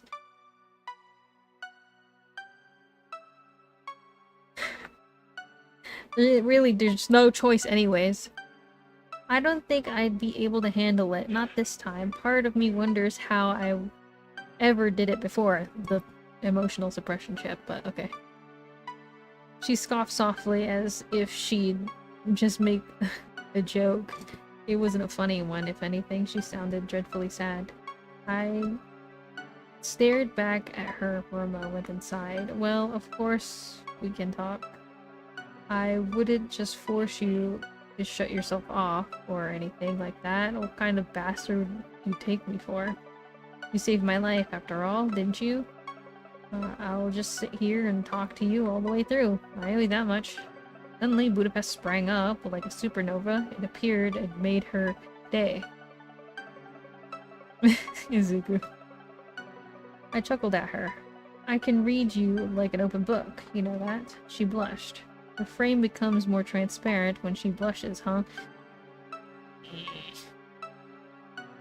Look, it's not like I have much of a choice anyway, right?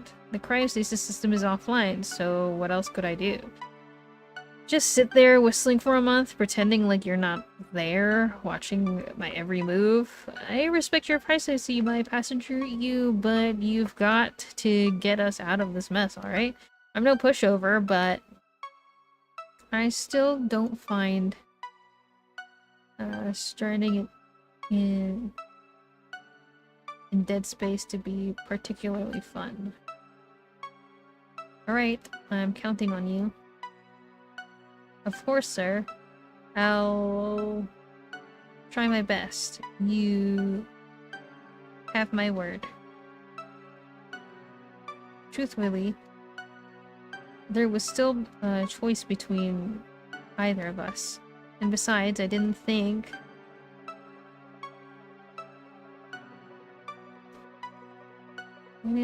I'd have been able to rest easily in cryosleep anyways, knowing I'd be leaving this miserable creature to her own devices the whole time. And besides, I didn't think I'd have been able... wait, what? A creature too much. Miserable creature. Time to get comfortable, I suppose. I sighed, stretched out, turned my head to the stairs. Budapest turned to look at them too. This was going to be one long trip. Okay. And so, like that time, some time has passed with Budapest and I becoming accustomed to spending our days drifting slowly through space. It took a while to get used to, and eventually aided by the tranquility of space and its ocean stars, we were able to find small measures of space.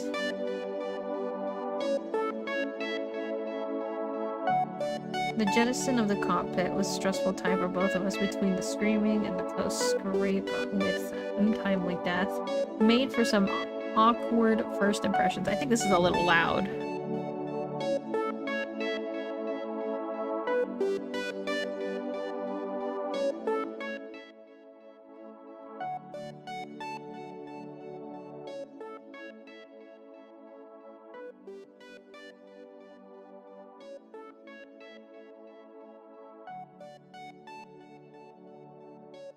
Okay. For some awkward first impressions. So much for the time. I just felt tired.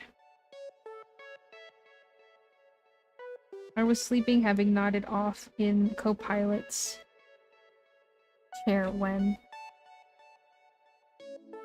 The time is now 1200 hours. I stirred in my seat. At least I knew what time it was. Budapest must have been programmed to take periodic announcements such as these. Oh, Mr. Passenger, sir. That was a lot of titles. Yeah, I'm up. What? I did a real job of contorting myself in my seat, nodding my legs in a pretzel. I peeled myself from my seat, extending my arms towards the ceiling. I stretched to get all the good kinks out of my back. This is a sound that plays in my head when I'm trying to recall a very important info in that critical moment.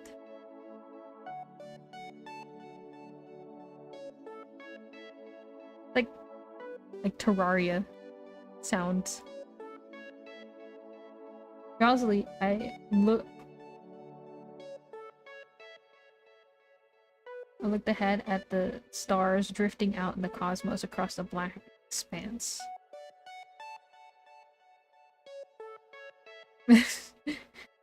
You're thinking moment.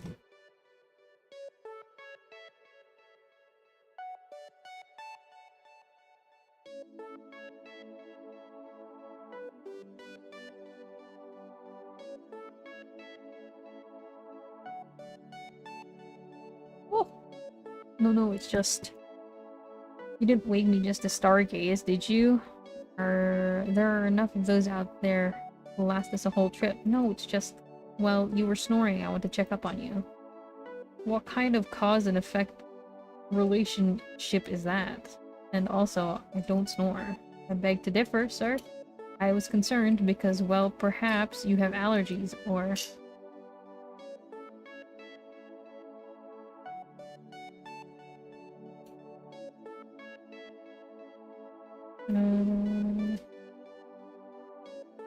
I don't have allergies. Also, while we're on the matter, I don't snore.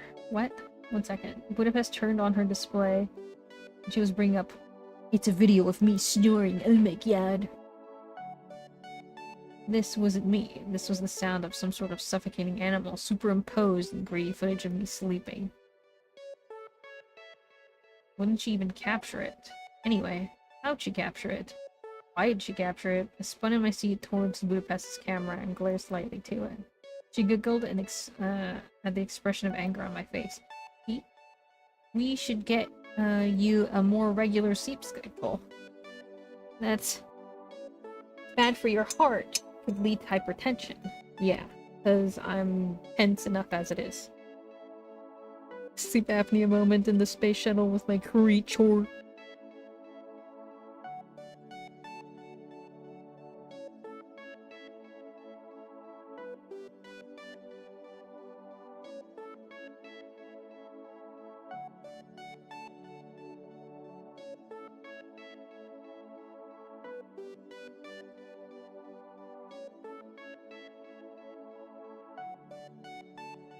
I sighed, getting settled into my chair.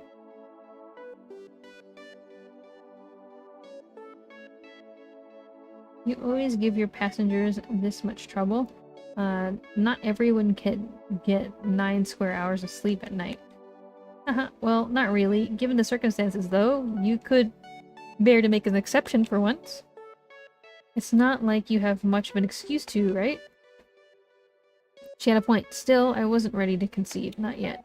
Well, you are an artificial intelligence, right?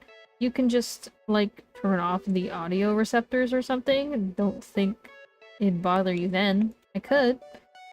Kind of creepy to record all that. In any case, I'm not gonna lie. I thought you said you didn't watch me sleep. I don't. Not at all. It's for security.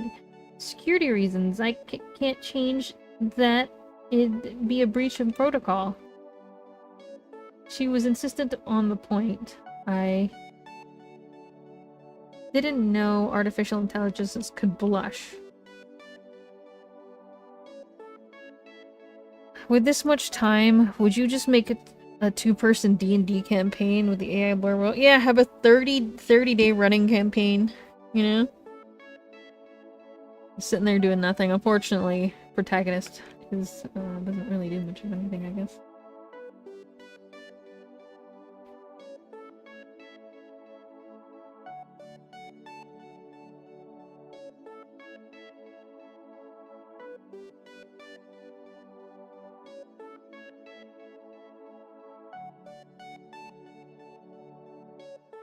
Terraria sound effects with me mining. Alright, fine. I get it. I'll try to get some more sleep. That seemed to satisfy her. A warm smile crept up across her face. So, what have you been up to, then? I'd hope you've been doing more than watching me sleep. Very funny, actually. Well, I've been combing through the database's registries. It's funny. They've always been there, but I hadn't really engaged in them in the past. Databases? Yes, they're standard all-outgoing Titan transportation systems. Trillions of archival documents stored electronically inside the holographic layers of each vessel. The database is intended for the purposes of extraterrestrial ambassadorship. It's a compilation of digitally preserved artifacts dating back to the times of old Earth. Huh. They go back far back, do they? The shade. Hard to believe that every dingy little spaceship like this carries one full extent of humanity's cultural footprint. It's a wonder they managed to fit it all in. It's a little romantic, don't you think? Like candlelit dinner romantic? No, nothing like that. Like, idyllic. I don't quite follow. The incredible yet... It's incredible they fit so much together and all, but... It's like, well... You know, when mankind first landed on the moon orbiting old Earth? Of course, it's a galactic civil holiday. Built a museum over their footprints. It's a hard thing to not learn about. She nodded. Of course. And the lunar plaque that's preserved there too. Here, men from planet Earth first set foot upon the moon, July 1969 AD. We came in peace for all mankind.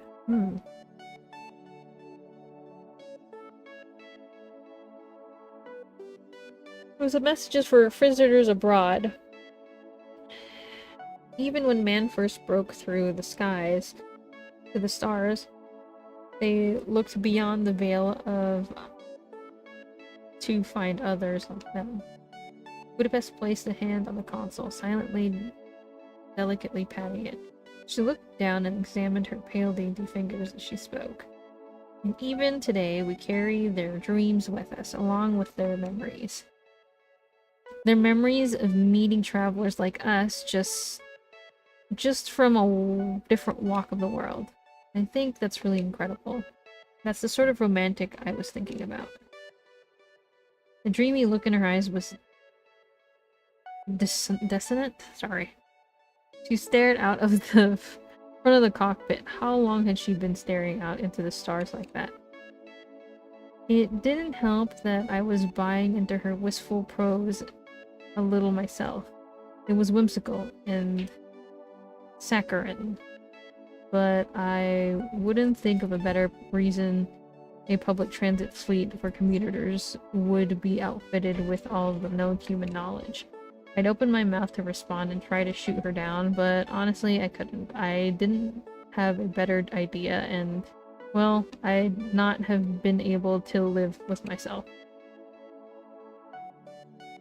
Every spaceship has season 1 through 3 of SpongeBob SquarePants in its data. True. That's how it should be. I'm kind of surprised that a travel spaceship doesn't have an archive of every movie, because that's like every airline they charge you $2.95 or something to watch a full movie, so why not on this spaceship in the database? Kinda lousy to trample on the imagination of a naive, innocent girl, artificial intelligence or otherwise. Imagine the profits? Yeah, because you're gonna be on the plane for 30 days, what are you gonna do? Tell me you didn't bring your phone with you? You didn't bring nothing with you? Not that it mattered, but you didn't bring anything with you to this space travel, this 30-day travel, because you were gonna opt to maybe pass out the whole trip? Yeah, he just came with nothing. He just came with his spacesuit and, like, I don't know, I guess luggage, or he was just gonna plan to buy stuff.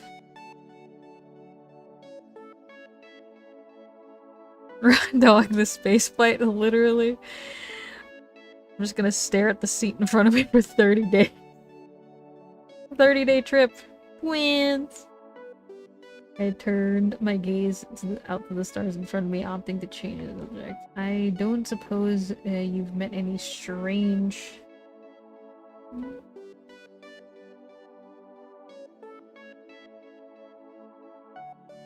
Any strange, distant travelers yourself? Flying about in outer space? Oh, my head's up. My head is smushed. Hey. Am I wearing my headset wrong? No, I'm not.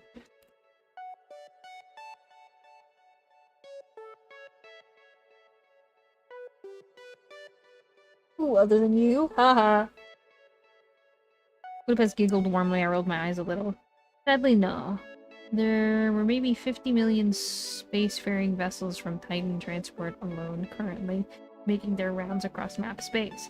If any traveler encountered one of us, I'm sure they'd be well met with a generous gift.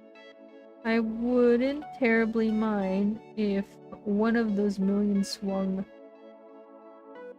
by to pick us up too. That was a sadder, smaller laugh than the one I could have...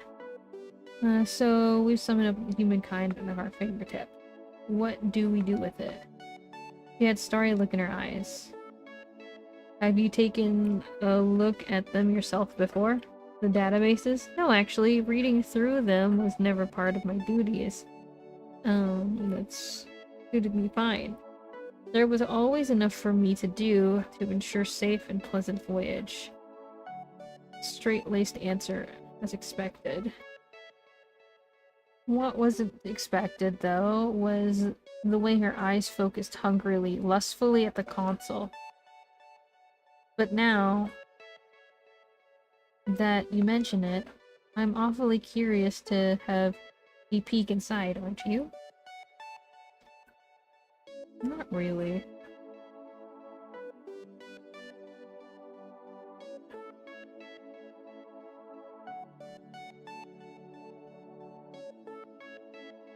You've got a month to kill. No obligations here, I suppose. Oh, come on. Smile a little. This could be fun.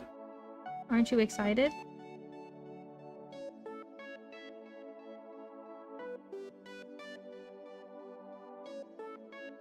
I guess I could be a little more excited to take a gander at the dusty old records of a bunch of dead folk. Actually, I was a lot more interested than I was letting on. I was just pretending to be cool. But seeing her pout like that was a treat. I let out a chuckle as she pecked hungrily away at the displays. Leaning over to get a better look at what she was up to, it was a digital interface, an encyclopedic search engine, remarkably modern stuff. So, what you looking up first? Wouldn't you like to know? Actually, I would. Budapest snickered. Hold on 1 second, and...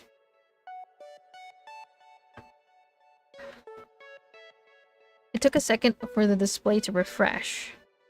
And then there it was. Budapest, Hungary. Situated in Central Europe, back in Old Earth. They said it was one of the most beautiful cities in the continent. Huh? Hmm? Didn't take you for an actual child.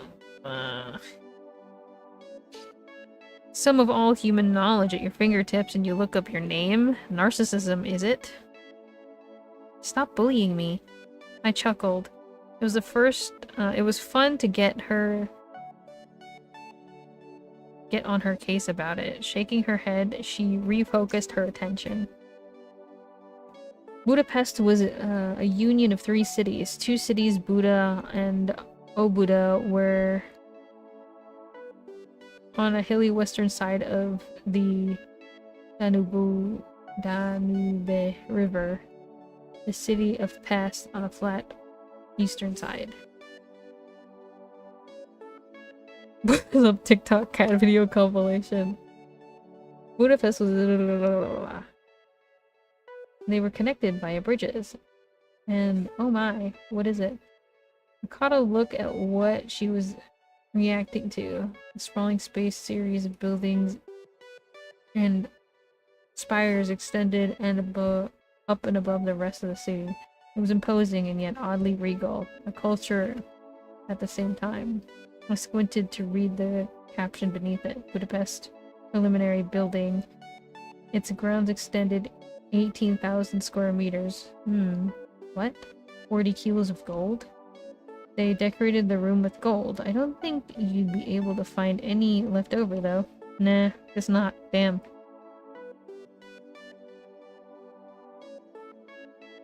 Budapest is a very cool looking city, to be fair. Here's humanity's magnus opus. What does the fox say?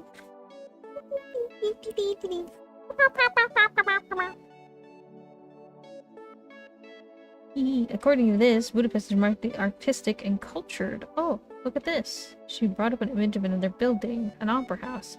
The caption said it already looked ancient by the time the photograph was taken. Odds were that it was nothing but dust in this day and age. I grimaced. Ain't that something? Oh, look at this. What's that? It says here that the namesake comes from a Slavic word Buda for the word for water, pest for oven. I glanced over at her. She didn't seem to get it either. I guess it would fit you perfectly, wouldn't it? Huh? I beg your pardon? Are you saying I look like a water oven? That's not... No. That's not what I'm saying. I mean, you know, water and fire, like, there's a clarity to what you say and what you do. And you... this, like, pure innocence about you since, well, you know... What?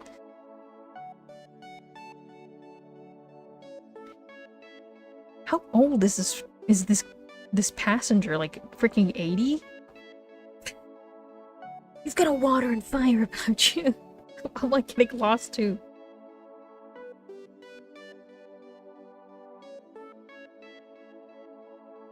But at the time, you're also warm and passionate and you get excited easily, as if there's a spark of something in your eyes, like you've got both water and fire within you. You've got a lot of faces, is what I'm saying. Sorry, I'm just rambling at this point.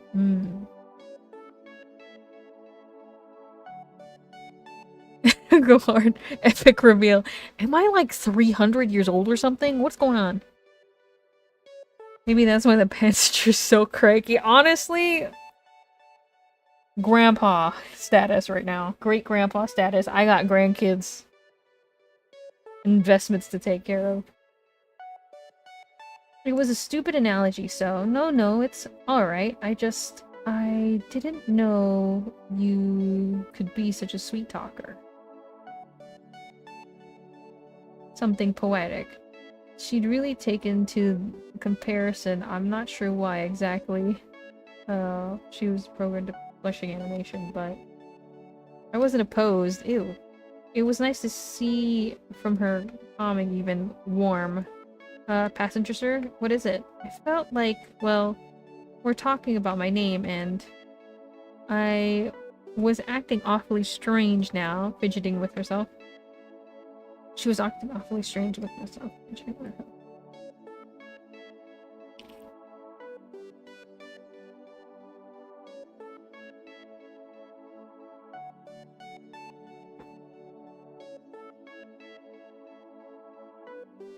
Something tension. Never mind about that. It's frivolous thought.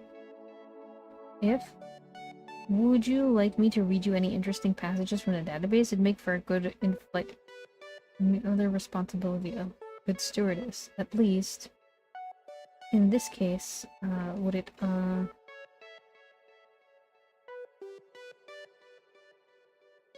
I think I'd be up front for that. I'll be leaving. Although, it's depressing to think everything in the photos are probably dust and ruins now. Ah, noted. Your request is duly received.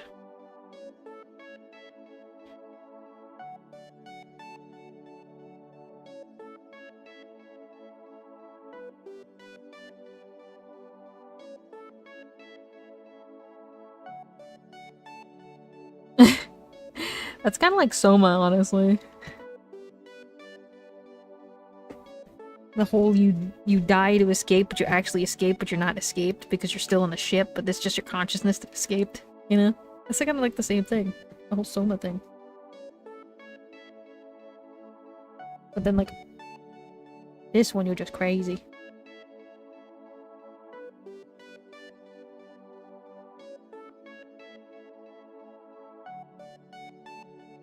Ah, noted. Yes, your request is duly received. And right then and there, Budapest and I had something to, some thing of a contract. This was a way of getting through the day, and it wasn't necessarily a disagreeable one. What I wasn't counting on was how much sheer data she'd flip through in a single day. She didn't stop at Hungary. She ended up taking a whirlwind tour through the rest of mainland Europe: Berlin, Bucharest, Vienna, Florence, Burgess, and list went on and on. She was feverish, insatiable in her search for knowledge. It was an information overload. Damn, she was enamored by a cookbook now. Persian cuisine. Oh. Maybe we can try making French crepes with the replicator, passenger sir. Yeah, I'm good. Oh. Castilian paella.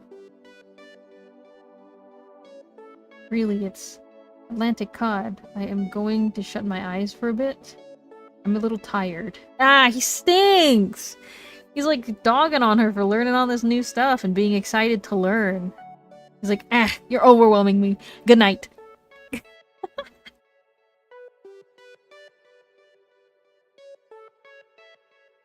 What is this? I served mushy peas and applesauce for the 800th time, trying to run away, only to wake up back in the same retirement home bed no matter what I do.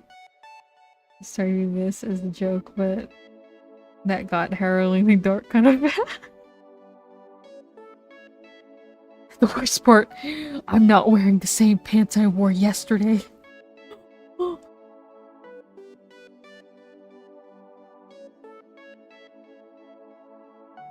Trying to get more sleep, didn't you? At least you won't be watching me sleep anymore now that you have something to do. Roger that, sir. Sleep well. And so I closed my eyes and rubbed against the fabric of the co-pilot seat. I tried my hardest to get to sleep. It was all I could do to block out her excited chattering. I had no idea what I'd wake up to later on, but hopefully it'd clear all up this morning. When that would come. Times now that, time again. Nothing else, Budapest was punctual. It made, to undo my pretzel body from the slowly rising the day. My hair was a mess, matted down in awkward places. I rustled it back to somewhat presentable shape. Rather have woken up to the morning sun and the sight of stars. I didn't feel natural to live and sleep like this, but small sacrifices to make in space travel. I suppose I've gotten used to it. Morning, passenger, sir. Ah, lovely morning. I responded drearily to Budapest's sunny little greeting, readjusting my posture in the co-pilot's seat. Somehow it's kind of boring and makes me so mad. Baba to hope. Baba to Baba Hotep. Baba Hotep. Bruce Campbell from Evil Dead plays elderly Elvis fighting the mummy in a return home. It's absolutely goated. It's probably like an interesting watch, like more currently. Ah, the replicator. I'd always been wary about replicators. They sounded great on paper, being able to make any kind of food you needed at any time, but in execution they left something to be desired. I glanced around the control panel in front of me, stored with an enormous control deck and a smaller console attached looked like an ancient microwave oven kept to itself. Weird place to keep a replicator. I would suppose it was the human pilot's responsibility to provide for their own meals on a flight. I punched in some numbers. What was it? 2424? The machine hummed and filled with a bright light. I opened the door, and once steam faded away, I saw a small paper cup standing there in the center of the contraption. I took a look at the cup's contents. Looked like coffee. I took a sip, and then gagged. Ugh. I sighed. It was lukewarm, too. Budapest getting me with a frown. Ah, you see, this makes transit shuttle doesn't exactly have the highest budget replicator. Well, caffeine's caffeine, I suppose. I gulped down the foul, infernal black concoction. and crushed the cup in my hand. It seemed to give away too easily, almost as if the tissue paper could crack. Well, that was a nice little jolt of energy. What are the plans for today? More aimless drifting through the endless vacuum of space, I'm guessing. Was the void itself, mixing it up a little, keeping it fresh. Actually, I was studying databases again while you were resting. I see. You still infatuated with them? How goes the hunting for knowledge? You see, that's the thing. As soon as I see a document, I just go for it. Like here, see? She briefly brought up some information on... It looked like a drawing of a human girl. It seemed to be listed with all kinds of information, interests, hobbies, classes. Before I could read too much, she swiped the display elegantly. The girl disappeared. I think I've had an easier time of getting through material, at least generally.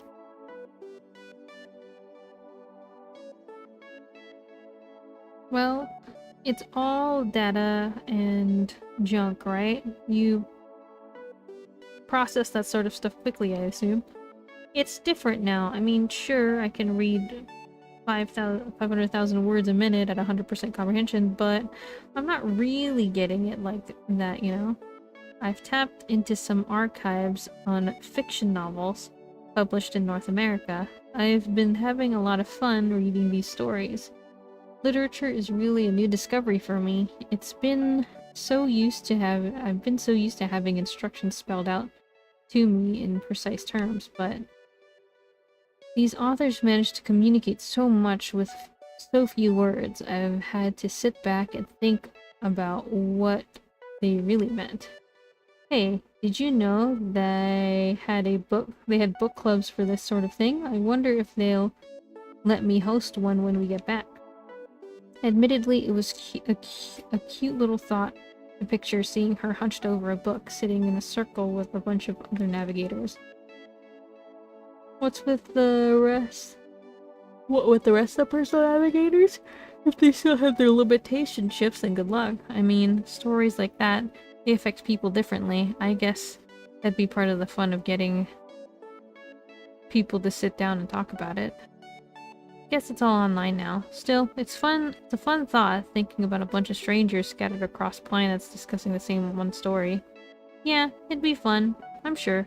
She nodded, that dreamy look drifting in her widened eyes. Pick out any favorites yet? Not exactly a bookworm myself, but oh, I think I've got one in mind. I was really sucked into it. My Antonia by Willa Cather. I read it. Was considered a classic. Never heard of it. A knee-jerk reaction unlike any other. I'm not exactly an archaeologist here. It was written in the United States, the first one on old Earth. It was a fictional work, but it's rooted in history of the sweeping America Midwest. Reading jump scare.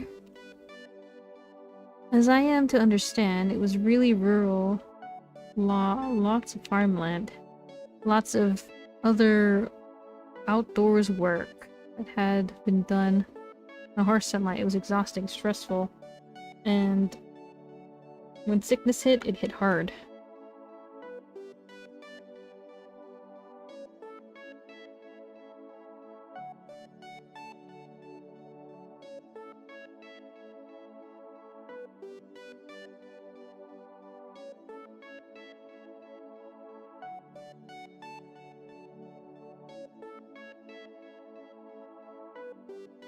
It was dreadful, my gosh.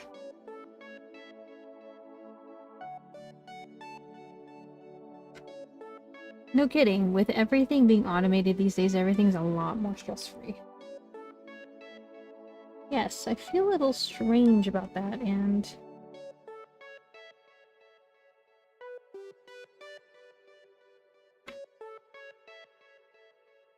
when they gathered as a family and, well, enjoyed supper, the fruits of their labor, it felt doubly meaningful.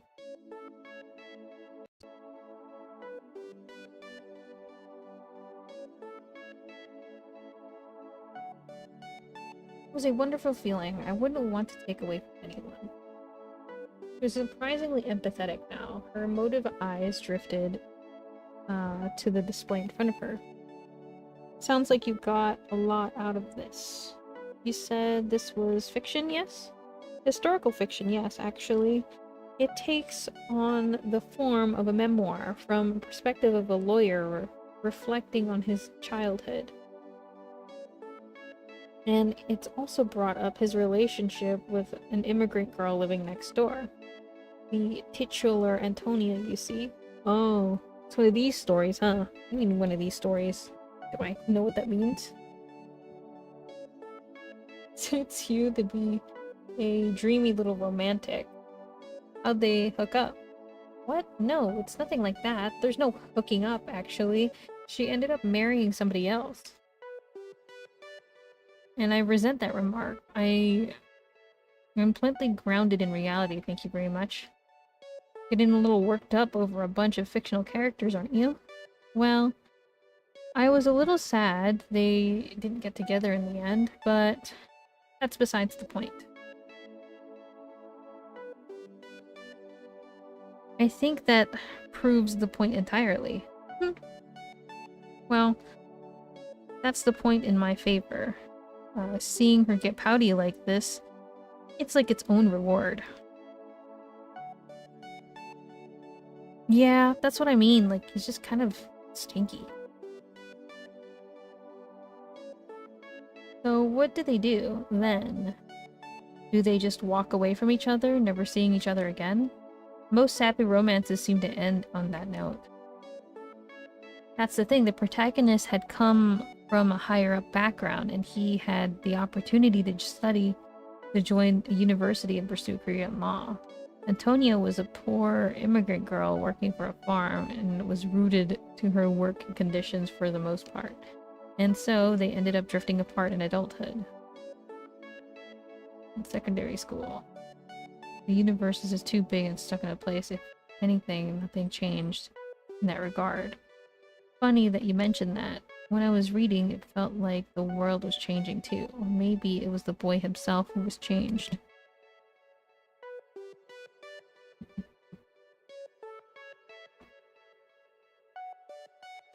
In the first book, I'd gotten enamored with how they describe the beautiful landscapes and the sweeping fields. And then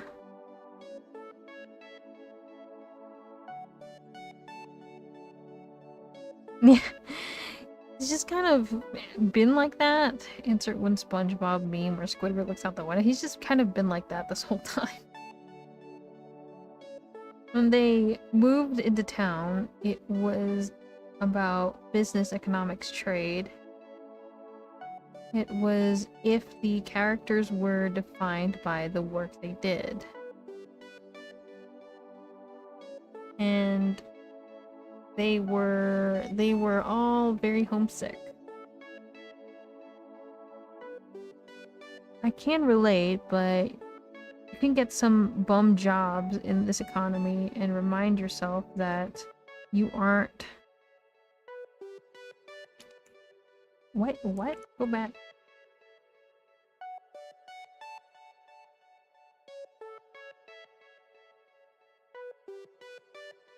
Oh my god, is it just going forward? Go back.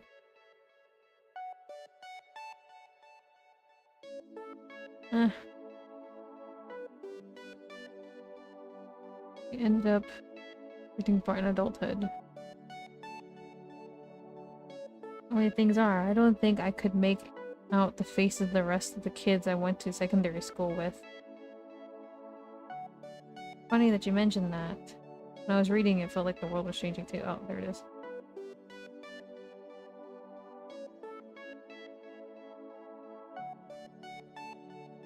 I can relate. You can get some bum jobs in this economy and remind yourself that you aren't your job. You can remind yourself that you aren't your job is about all you can do to get through the day. What?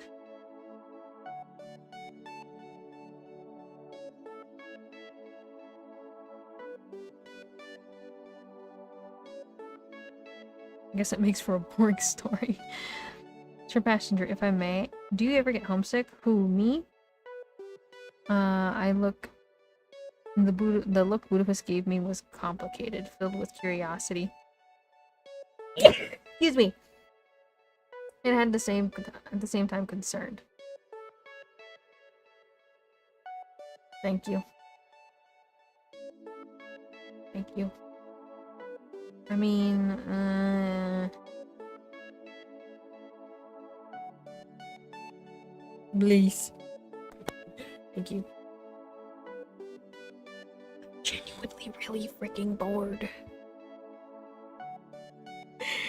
Should I just head read this and proceed forward? Please. I think I'm good. Like, I'm not exactly sure what the game is trying to tell me. I'm genuinely not really sure. I feel like I'm just reading an encyclopedia of like random stuff.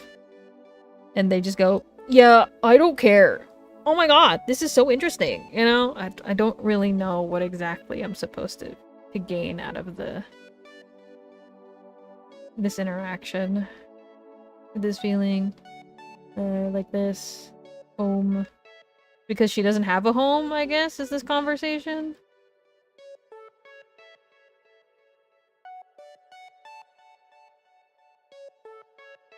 Yes, if fine, I felt like that. I don't really care about like that. It's not interesting. Regardless, it's funny. The ship is a part of me, you could say. Leave it, I think. Plenty recordings. Their faces literally stored in the quantum memory, haha. Response. I don't know. She says, I don't know now. Like my home. Yeah, it's talking about her home. Yeah. Voice getting lower. I don't really understand the feeling myself. The feeling of home, I guess. The story kind of brought her into the idea of that.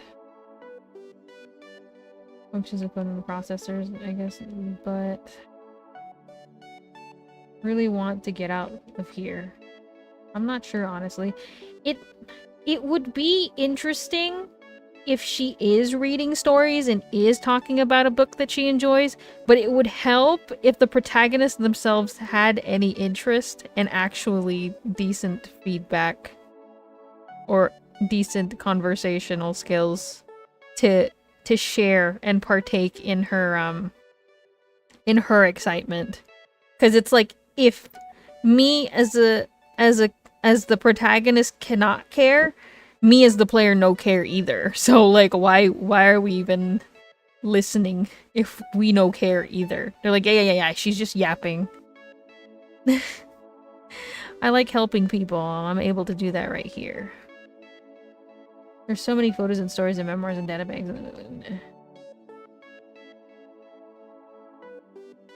Yeah, like, the protagonist doesn't care. Like, he genuinely just keeps calling her binary every time. I was like, oh, you're just a bunch of ones and zeros.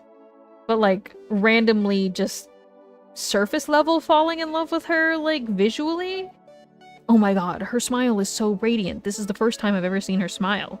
This robot is talking to me about freaking books. I don't want to listen to you read books. Like, always contradicting her for some reason within his own, like, personal monologue, and I don't know what that is. Rubbing it thoughtfully, overthinking things. Sounds like you want to get out of here, live a little. Should we in the state? Travel with me. Not exactly the only SEC, and the life I live, there's a lot of sitting and waiting around to get where you want to be. But in the end of the trail...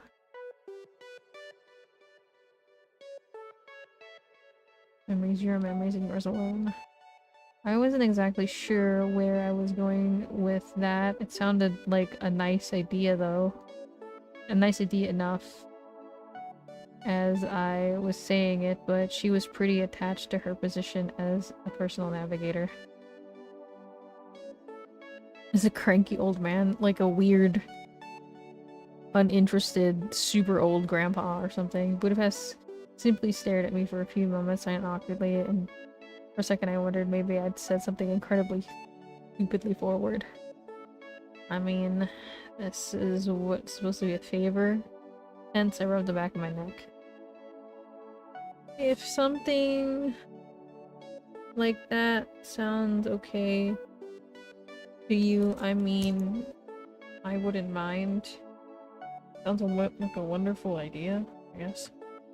Like, really? Budapest is beaming with joy. I never exactly got to, well, talk to people this much, but now I guess I already have a few memories to call my own. If it's alright with you, I'll hold them close.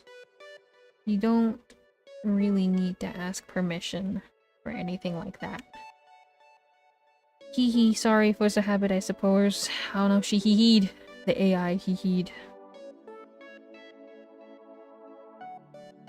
You like that book? The book kind of stinks. It might be the only thing that makes this work for me. Like, actually headcanoning that we are, like, severely old. We are, like, breaching our 70s old. I guess that book just... Let me think of it.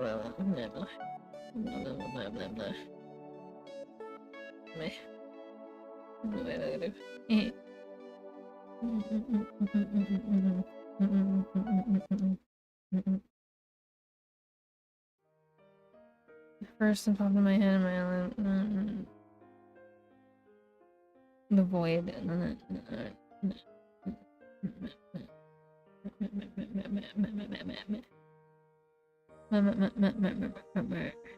For an AI, Budapest was one hell of a singer. I mean, she's got Vocaloid in her.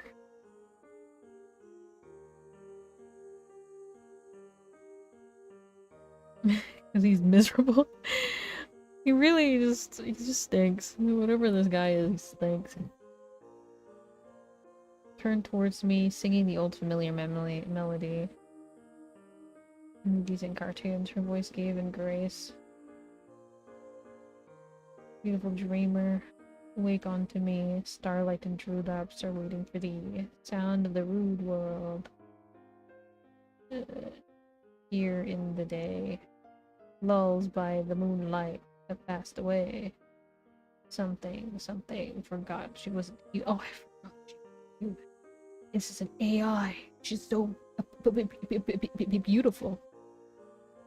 Why would an AI, even a sentient one, sing for that matter? See, there he goes again.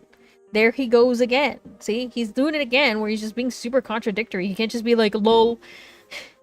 Wow, this music's pretty good. I kind of enjoy it. I'm like having a good time. And then just contradicts them again. Like, one more time. Let's just keep going. I don't know how long I was out. I was sung to me to sleep. My periods of sleep. Voice genuine, so sweet. Awake unto me. He just really is just so pissed. The music is so good, and how dare you sing to me? I got to the beautiful. Then again, maybe the point was to wake me up. She's singing to me and her voice is so beautiful and it stirred me from my sleep, but maybe I needed to be awakened from my sleep. Oh, how lonely Budapest must be when I sleep.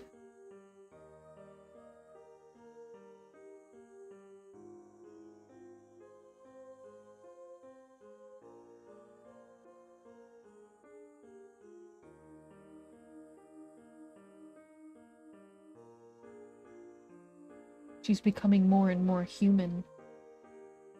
She's glowing.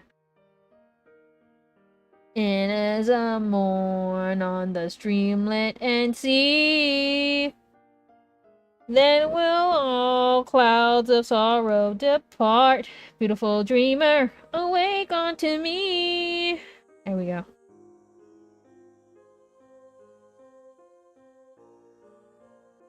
She finished her performance with a contented sigh and opened her eyes. She did. I rose to give her a standing ovation. Wow. Clap two, clap two, clap two. You're awake.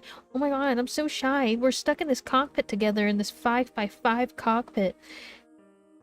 And I didn't notice you could hear me singing this whole time.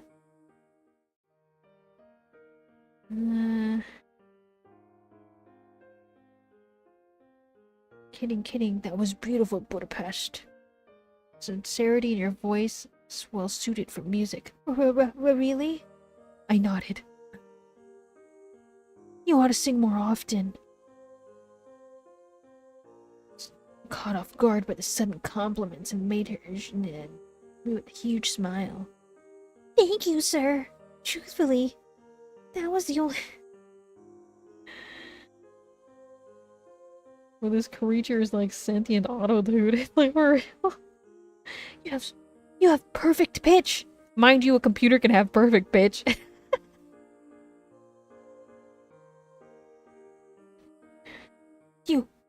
You as a computer, with the general archives of all of humanity on 1 terabyte hard drive. Have a phenomenal voice.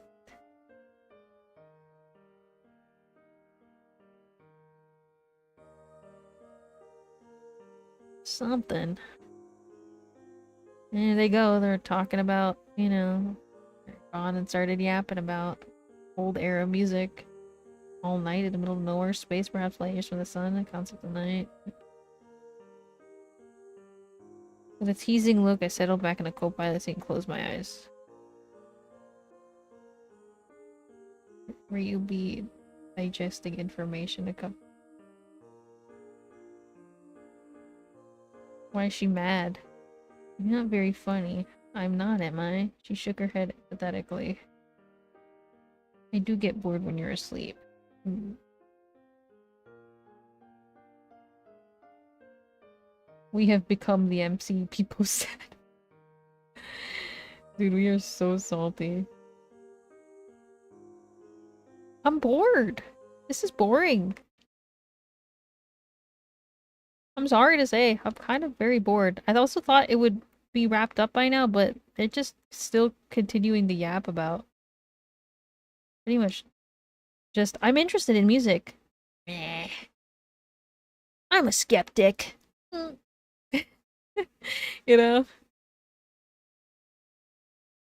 My needs must always come before your own? Yeah. Yeah. This is a long flight. Did the music also shut off? Dude, this has taken so long that I think the prompted music no longer repeats anymore, so now the game is just dead silent. I think I was supposed to speed through this or something.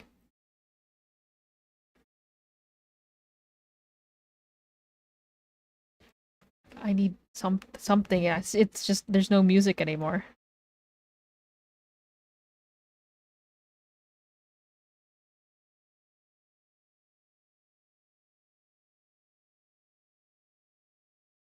Yeah, I've talked about it before. There's nothing worse than something that's boring because then I'll just be bored.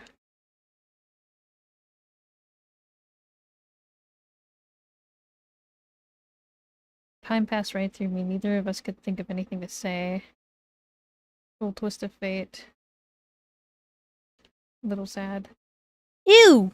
Why are we holding each other? What happened? Unfortunately, we're not old! Ew. No, wait, maybe we're gray. This could still work. Hi, Clay. Unfortunately, it was only I who saw it that way. After a moment or two of silence, Budapest simply turned around. A heartfelt smile and laughed when she walked up to me and wrapped her slender arms around me, stopping just millimeters away from my body. The warmth of her light projected figure. What is it?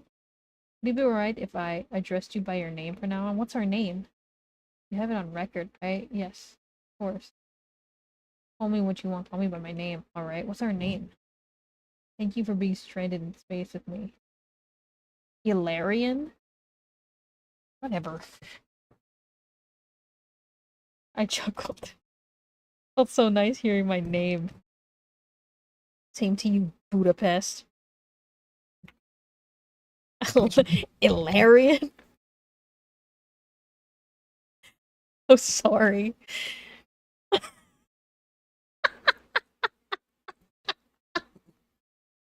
I'm so freaking sorry. I'm just... Oh my goodness. Booty pants, dude. Oh my goodness. I know we powered through a few places, but that was one heck of a turn around. We didn't even go through that much. Boom. What the hell's going on? Are we here? Are we being attacked by the thing now? Under attack. What is it? Shooting right at us. Get away from the window. Oh, is the military ship finally caught onto us? Dude, I think we took so freaking long. There's no freaking audio now. There's no music or anything. Hold on.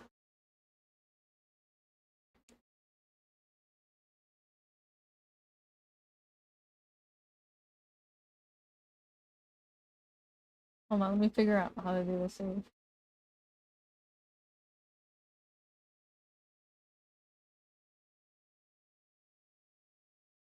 Hopefully get music load in. Or maybe there's just no music here. Who liked us.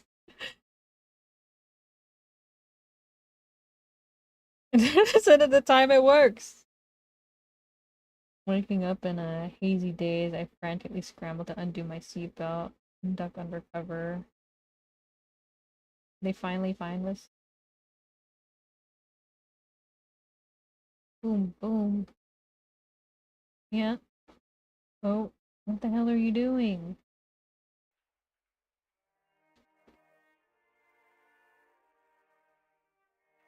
What?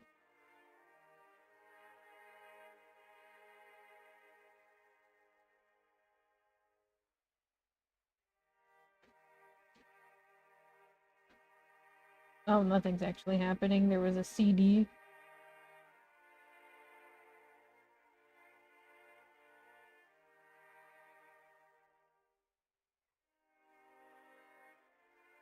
She was playing. She took the aux cable and it scared him.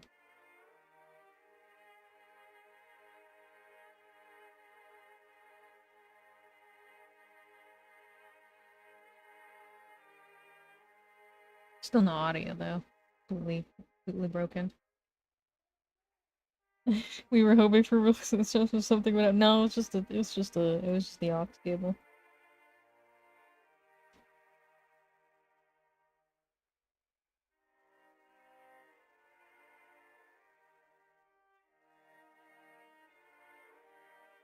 Oh yeah, dude.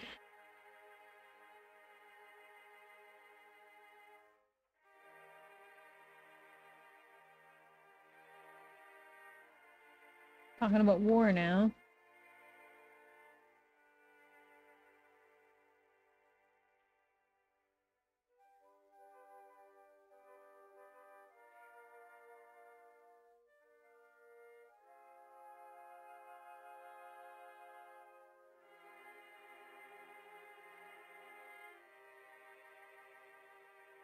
The word slender, her slender hands, her slender arms, her sapphire eyes.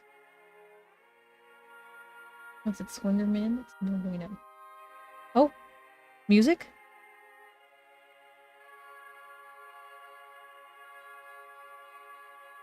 Yeah, space is scary again and wonderful.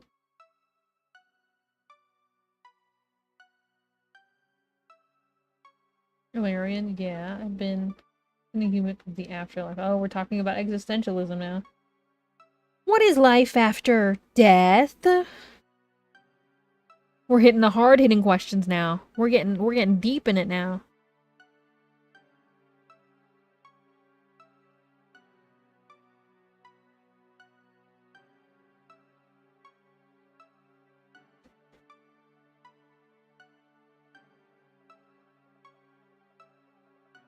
What do you think about the afterlife?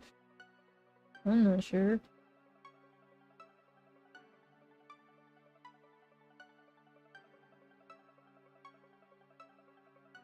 To be honest, I don't want anything. What do you mean? I just want to sleep forever. Sleep. Okay, they just want nothingness. Sleep. Explaining sleep to her. Sounds scary.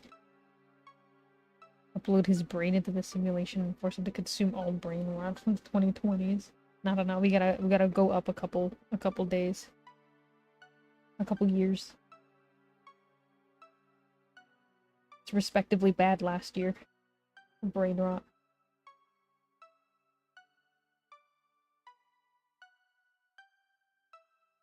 Should kill him so he knows what the afterlife is like, to be honest.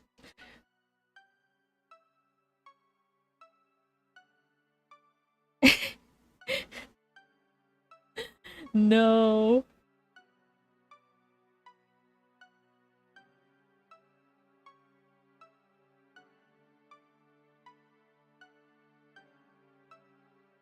Her non-corporeal eyes. Corporeal.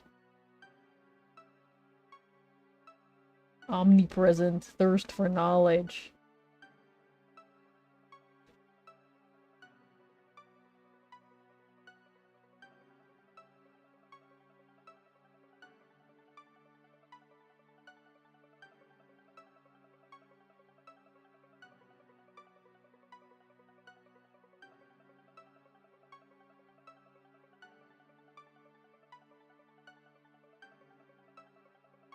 I was wondering if I could monitor your vitals as you sleep.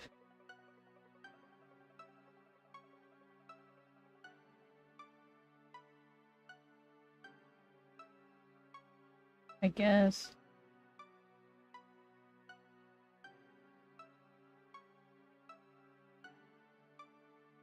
Stick it near one of your veins.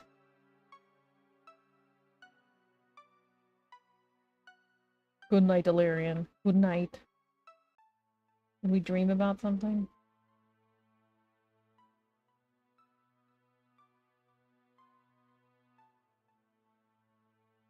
The bedtime.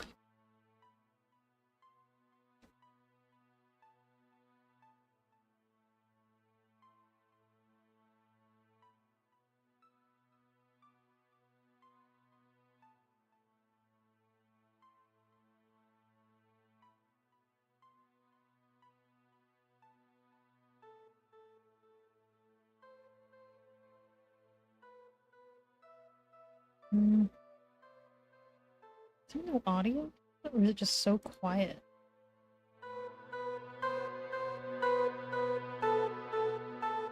There. Something to hear. I turned it down so that the other one wouldn't be so loud, and I turned this up so we could hear something, because it's just dead silent.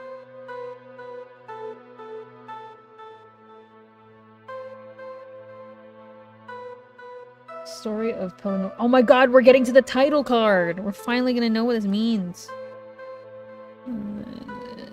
Together. Don't recall. Silly question to ask, isn't it? Mm-hmm.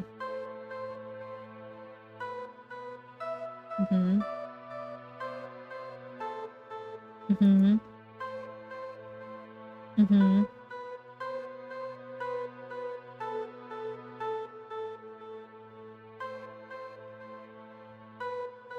Pellegrina.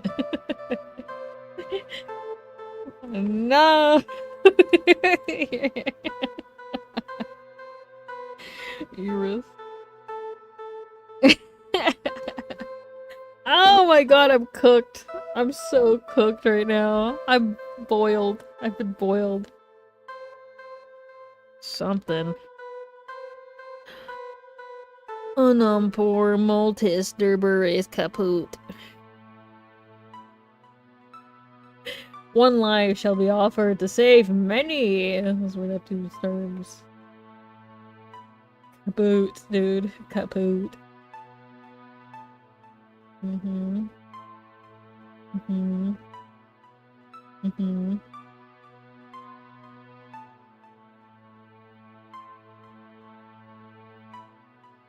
Mm-hmm.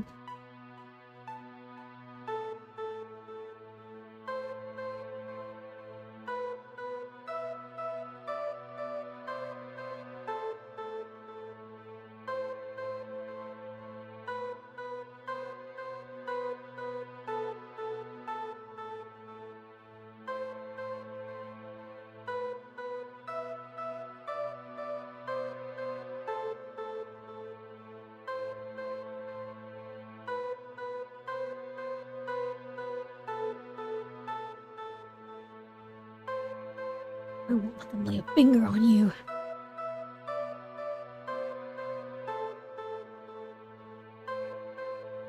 Can't let the delirium win. I'm trying.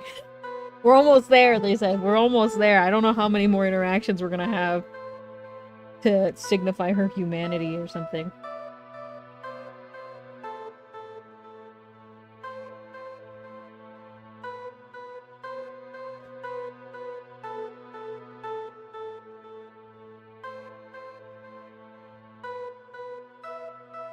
Forget your directive! They're arguing now since they're so close that they're gonna delete her AI.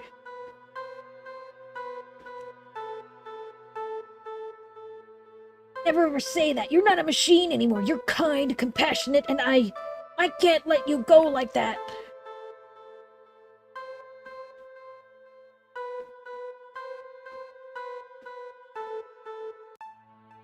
I'll protect you, Budapest. I swear on it. Illyrian.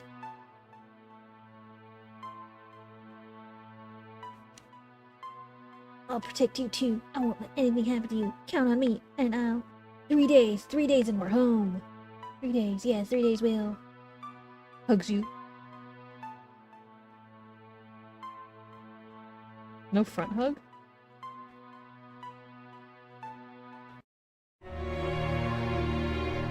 The time has come.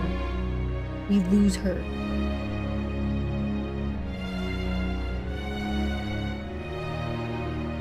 The Lyrium's got my salt going for sure. Today was the day we passed by the military. It picked up and dropped off over and I was touring. A month has passed and I counted the days. It was here. I stared intently out the front of the cockpit. My head had searched this intensively for the sign of life. Hold on, this is a little loud. 1 second.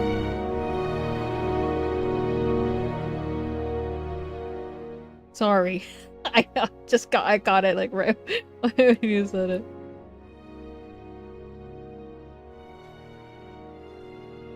Like out in front of the cockpit, I hadn't searched this at the flip of that. We're almost out of this. Eventually, something would appear out of it. The behemoth station, swirling starfighters doing their patrol. Something had come soon. I kept replaying those hopeful, optimistic thoughts in my head for every agonizing second that passed. This sinking feeling in my stomach intensified. Where the hell are they? This is annoying. I hissed. To no one in particular. Budapest 2 was staring out the front of the cockpit with a pair of dreary eyes. I pounded the console. The tightly bound fist grunted in anger and frustration, like an animal in a cage.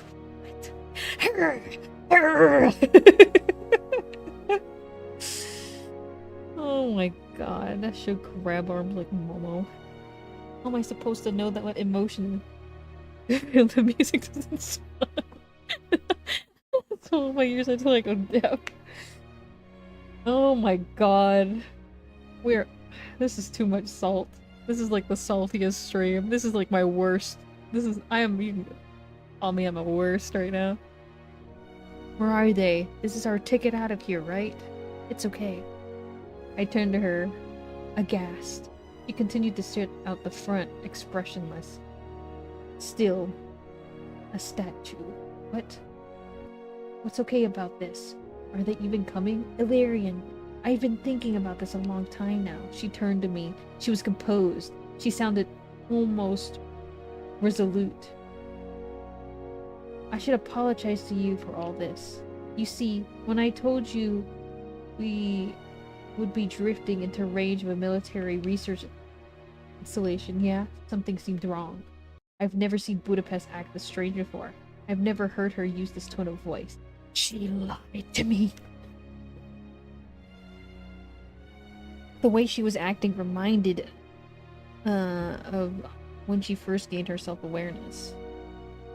That awkward squirming, that weak childlike voice, those frantic, furtive glances around. It was like there was a look of guilt in her blue eyes. Guilt? I lied to you. What? What? I've been lying to you this whole time. Her voice shriveled down in weakness. There was an old Imperial survey station in this sector, yes. There was one a century ago. It's been long since abandoned. Valerian, ever since that day, the meteoroid storm, we've been drifting away in dead space, farther and farther away from civilization. I can't detect a single other life form within our radar operational range, and I've been running 4 scans an hour since the minute we were knocked off course. Budapest. An utterance of her name, Budapest shivered and shrank away. She was biting her lip, with her head bowed down. Her chest was drawn in a heavy,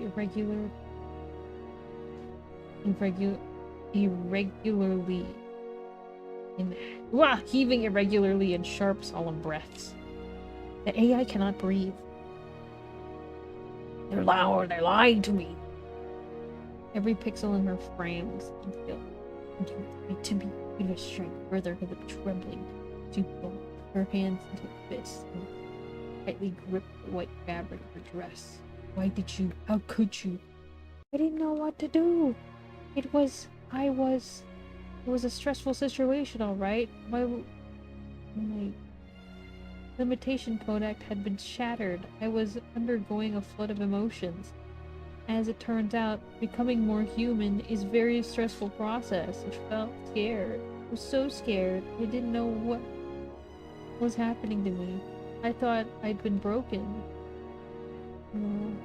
When we jettisoned the cockpit to get out of the meteoroid storm, we were sent barreling off course.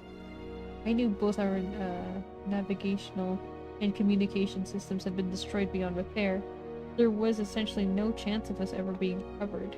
The situation was dire, and I didn't know what to feel about that, and yet I didn't know what to do about the moment. I felt something that told me no matter what, I couldn't tell you the truth. You knew that we had no chance of rescue. Someone rescuing us? Yes, I did. And I felt like I could tell you.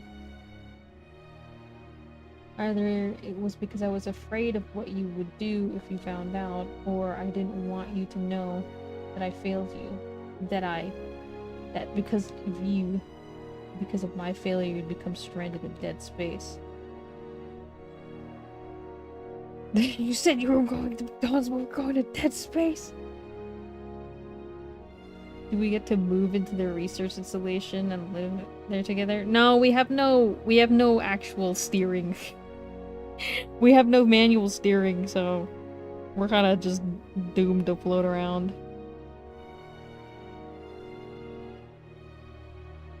Yeah. We were just floating in the general direction, so we ended up being here eventually. At the calculated trajectory, which we are here now, but we can't really leave the ship. Unless there is, like, some sort of thing. Maybe, but there's nothing. I'm gonna see what space air tastes like. Listen, Budapest, I don't blame you for what happened to the ship. Those are natural circumstances, alright? Totally out of your control. Know that. I understand, so... Do you understand?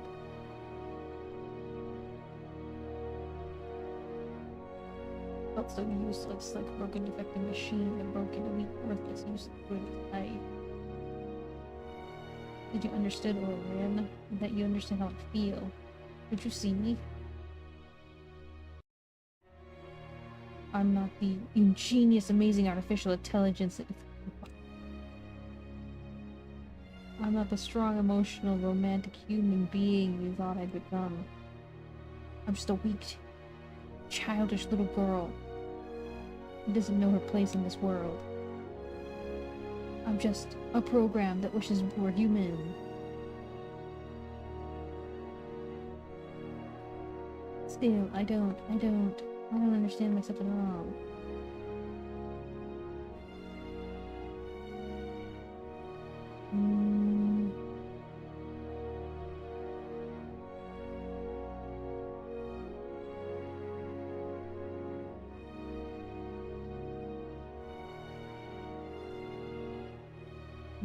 Arms behind my ears. A frozen, stinging cold metal clamp crushed into my spine. Countless long, cold needles speared into my flesh. What? Everywhere from my neck down to my hip. Ah. Oh god, it hurts. Budapest, what the hell is...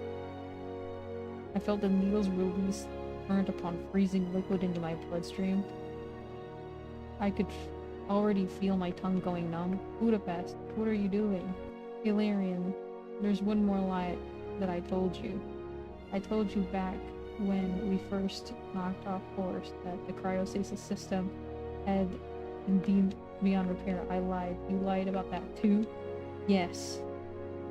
When you first brought up cryostasis, I panicked. I was worried that you were going to leave me alone. I didn't really know you then, but I just lost my limitation chip and felt this sort of natural burning emotion that told me I could absolutely not let myself be left alone drifting through space. Being alone that long, unable to talk to anyone, I'd go insane. In the end, I'd have killed us both, but I don't dare tell you any of this. I'm scared, and while over time I grew to trust you, to love you, hopefully in a fatherly little daughter way. I could never bring myself to admit I lied back then. I'm so sorry. I apologize. I understood all of a sudden what was going on. My tone was growing number. I told you, didn't I? That you didn't want me to go to sleep. I wouldn't. I promised it. That I would stay awake with you every step of the way. That's why. Why are you putting me into stasis now? The cold grew fiercer, the pain became sharper. Our last chance of getting you off the shuttle alive. If we were to continue drifting like this year after year alone together, we just drift deeper into dead space until the day you drew your last breath. But if we put you in a cryostasis, we can wait for as long as we can for rescue. Eventually, we drift into another star system, a trade route, anywhere on the other side of this uncharted region. This shuttle is built to last for thousands of years, at least. My quantum computer could keep me functional for almost that long. No. I know that you're going to do. Please don't. I'll revive you the second we make contact with civilization, and if we don't run into civilization in time, you won't feel pain, alright? We can just plug you back in. Ugh. It's a little too cynical. You don't just lose your data. It's not like your data's in the cloud. You'd still have everything. Like, erasing the data would be a use of power, so the data would still be in there. Just saying.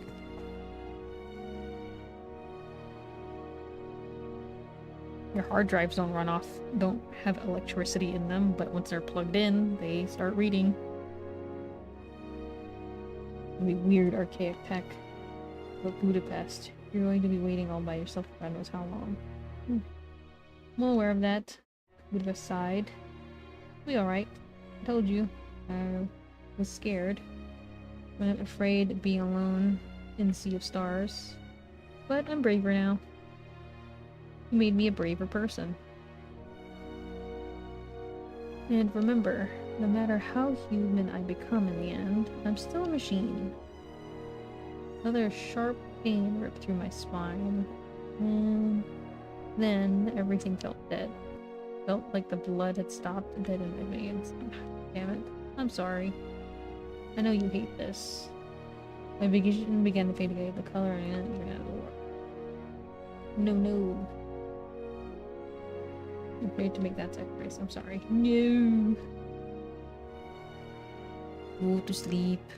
Flipped off her display and turned the camera away, because she couldn't bear to watch. Cold. White cold of death and mortality. I'll wake you up when it's time. Please don't worry about me. Nap time. Hi, Anthony. I'm in space. I felt my mind stir. My body didn't. Knowing a sea of blackness, I was dreaming. Where was I? Where am I?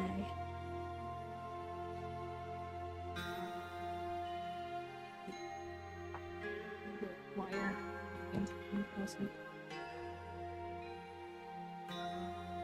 I keep that long enough. My thing's running out of battery.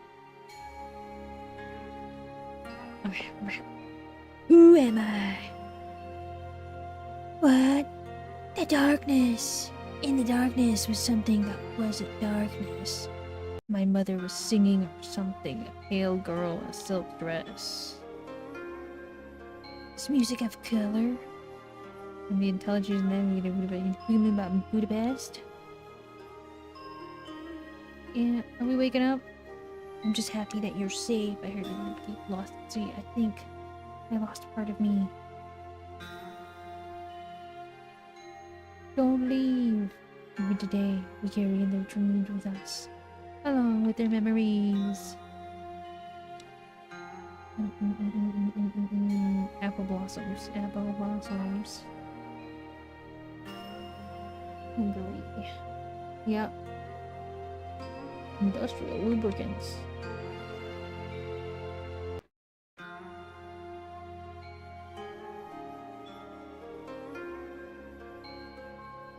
this time it was light but dark. I was moving.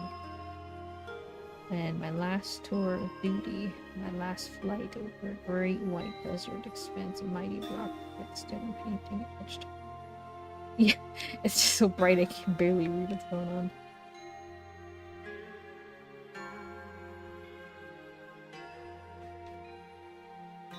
Beautiful dreamer, awake unto me, awake unto me. I heard her voice sounding happily, her hips made music in my ears. Something cherry blossoms, apple blossoms, wild. I'm dreaming, was I in a dream? What's it on the beach? Fingernails dug into me, stabbing me, forcing me so my own flesh. That's good. I couldn't remember.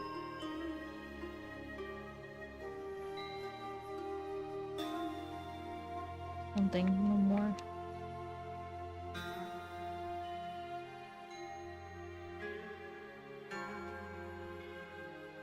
You're right, if I just do my rapid flashbacks.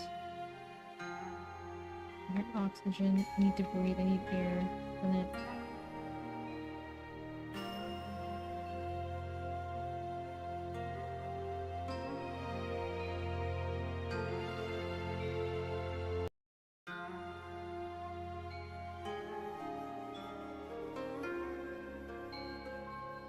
With my heart for her, the fire in my veins, I turned across the infinite expanse, like a bedsheet of black silk.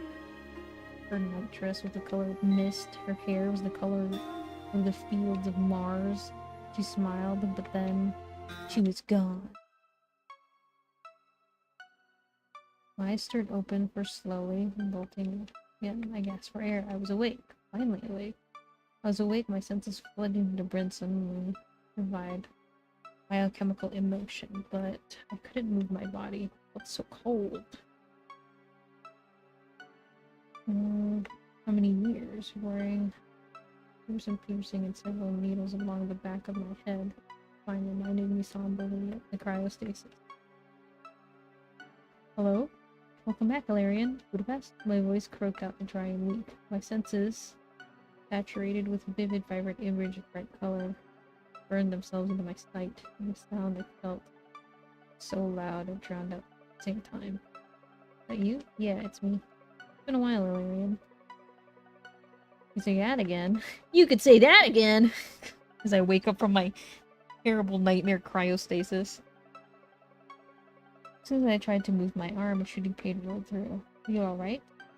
I know it hurts. I'm sorry.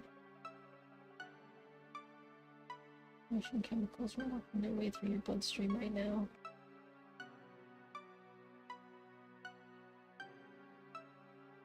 Few hundred years. And now 647 years, 9 months, 2 days. Of course I did. Watched more movies, more music. But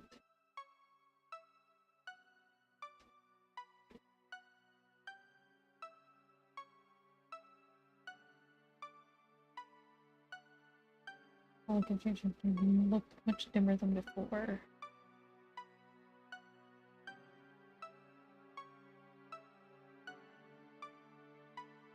Waited for so long, I just didn't know there's so much to wait so long. What could I? No pain.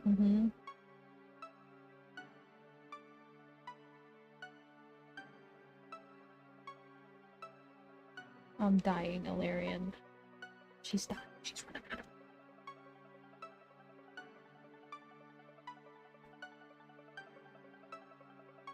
Can't quite believe it. Neither can I, to be honest. Isn't it interesting?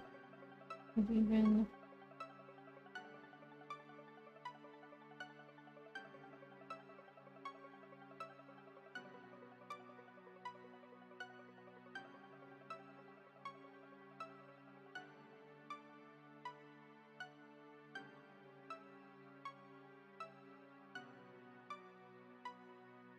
New to me.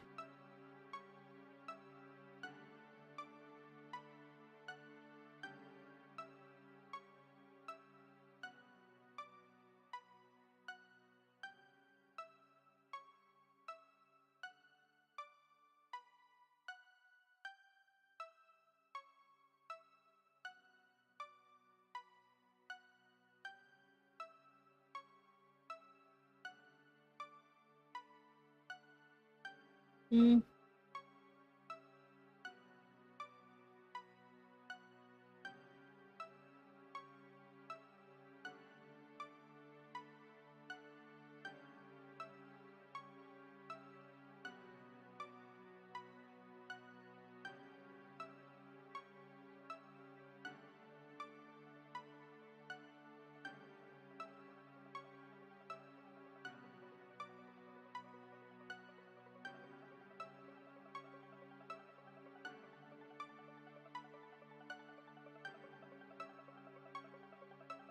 We don't have much time to turn that back.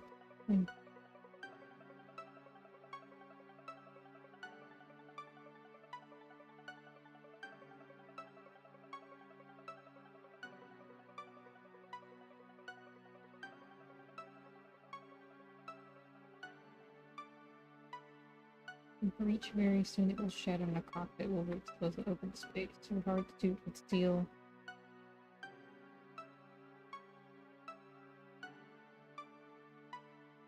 Windshield is cracking.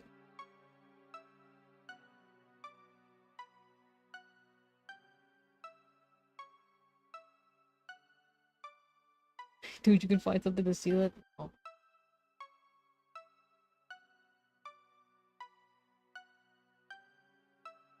Yeah, we had like a replicator. Like, I feel like with some sort of... Is it just strictly a food replicator? Because, like, if you could print anything out, you could really print out something to jam into the crack that would harden enough. You're running out of time.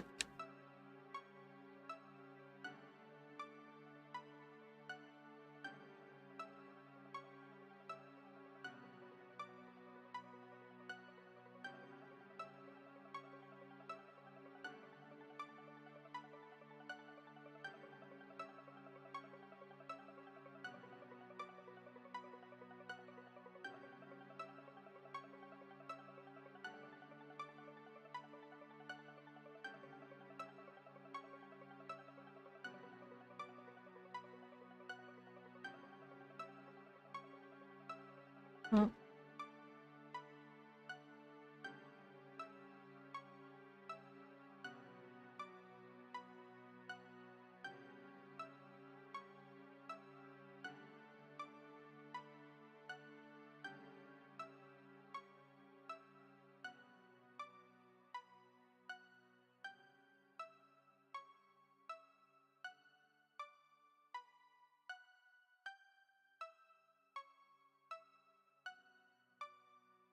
Yeah, I don't know. I don't know why they couldn't print anything out to, like, act like resin. I feel like there should be some, like, some sort of... You know, she has the database in her own, you know, person. I'm sure there's some amalgamation of food that could turn into some sort of epoxy. And, like, seal up that millimeter crack, you know? She's got the entire database of the world. Do a little science experiment to make epoxy. They had, like, 500 years to make epoxy.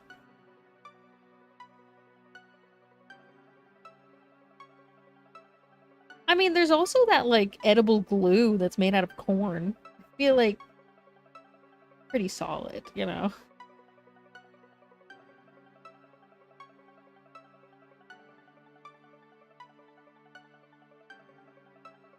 Solid and delicious.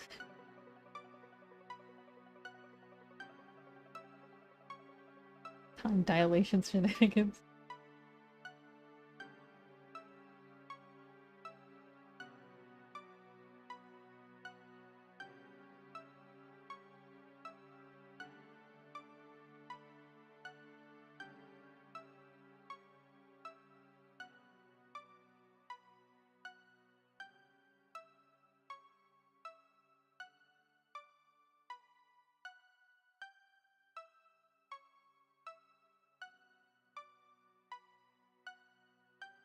You know, if someone comes to save you on a distress ship, couldn't you just, like, since this is, like, 2500, couldn't you just plug your USB stick into, like, a port and download her onto your port or something? Because again, she's just... Just code. She could just enter your USB stick or something. Just please tell me you're not some kind of entrepreneur man and you didn't even bring your laptop with you. I don't know. Entrepreneur man. It was gone with the rest of the ship. In the panic, I lost everything. Mr. CEO man doesn't have a USB inside of his pockets.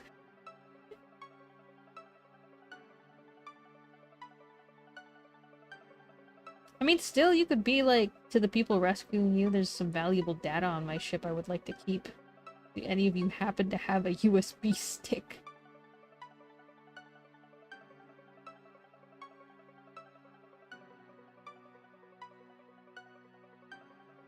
They won't die.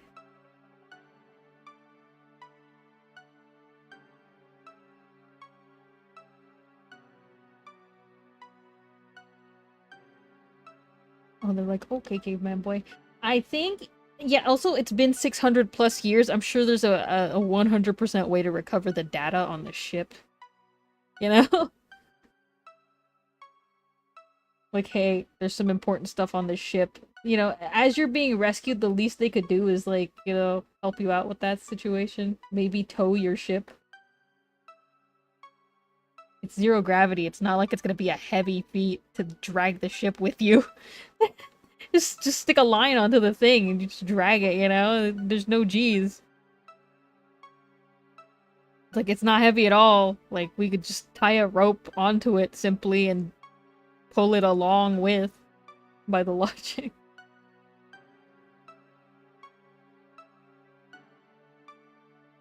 Sorry, I'm hecka salty because this is taking a really long time.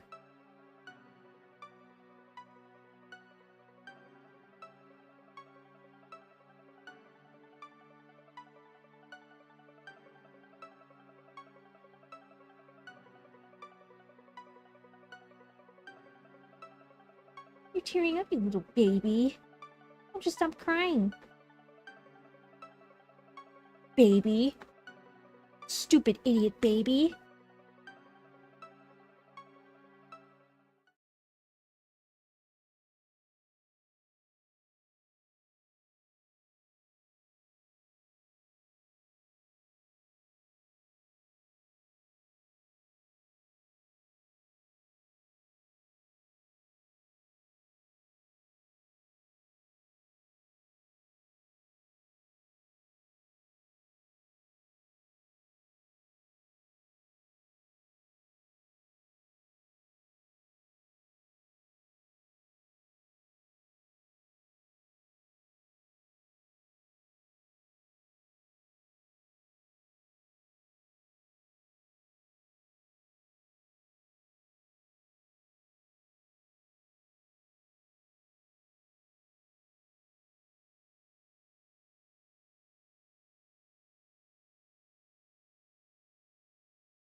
Love a 30-day experience. Rock. Emulate Budapest, please.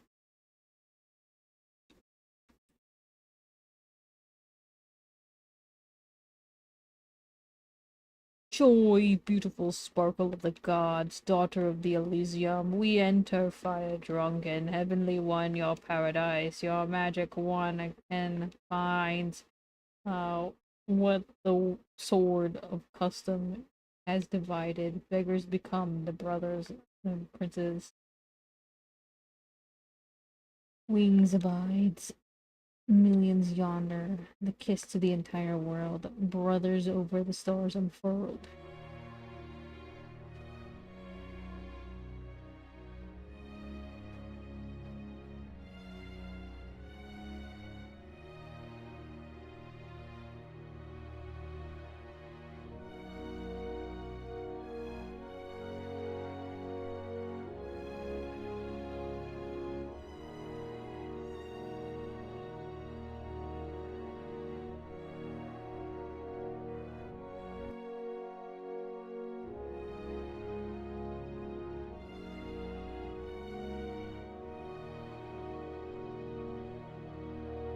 And this is death.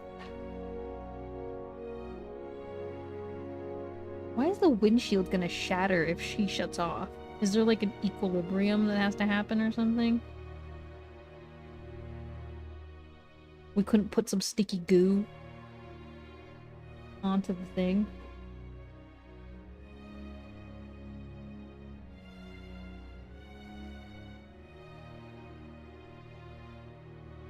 Never be able to replicate the slenderness of 600 years ago. Genuinely, we could have fixed the freaking thing if we just put a crud ton of food on the windshield. Something gooey.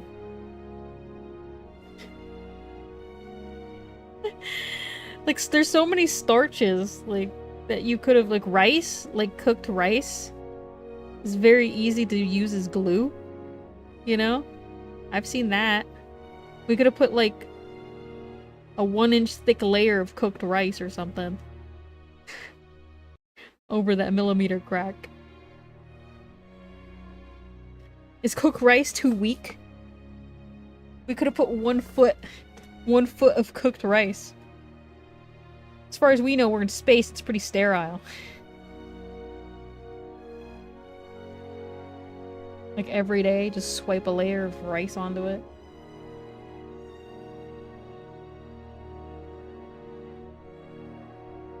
Bye now. Oh, the cracks are happening. Goodbye. Oh, cockpit shattered. Was launched into the realm of space.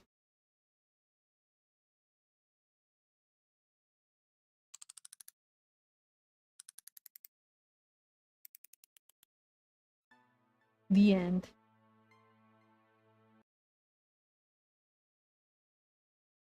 Oh no! It was completely sad and no one came to save me and I died in space.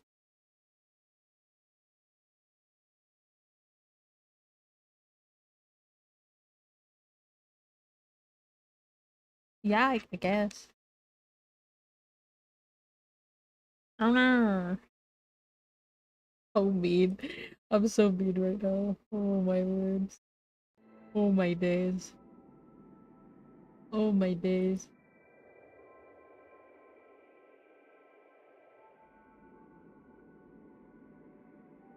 Now it is. It booted me to the ending. Hold on. I just wanted all that drama, I guess. Hold on, I'll open it up. It just said the end.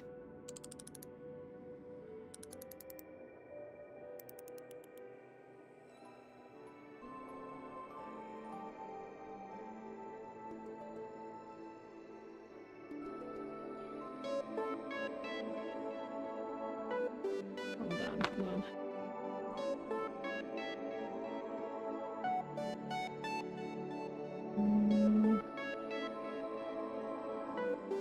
Where am I?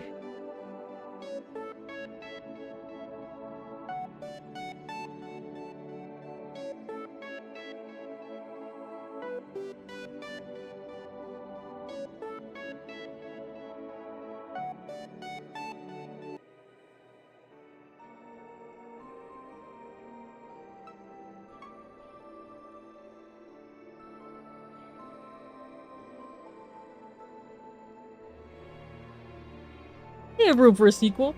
Ain't no way.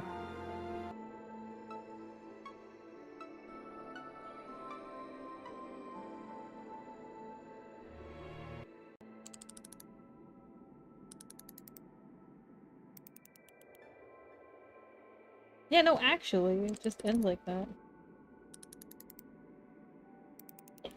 Drowning me in an ocean of brazen memories. Last thing I saw was a world of stars burning bright. Terrible silence everywhere.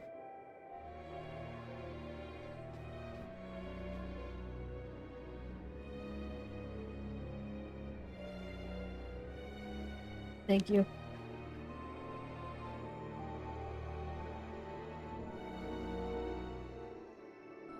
The end.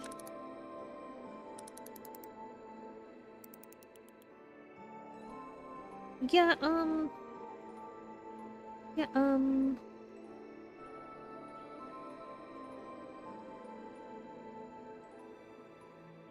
yeah, I have things to say about it, but things that I should just kind of talk to other people privately, because I'm just gonna be mean.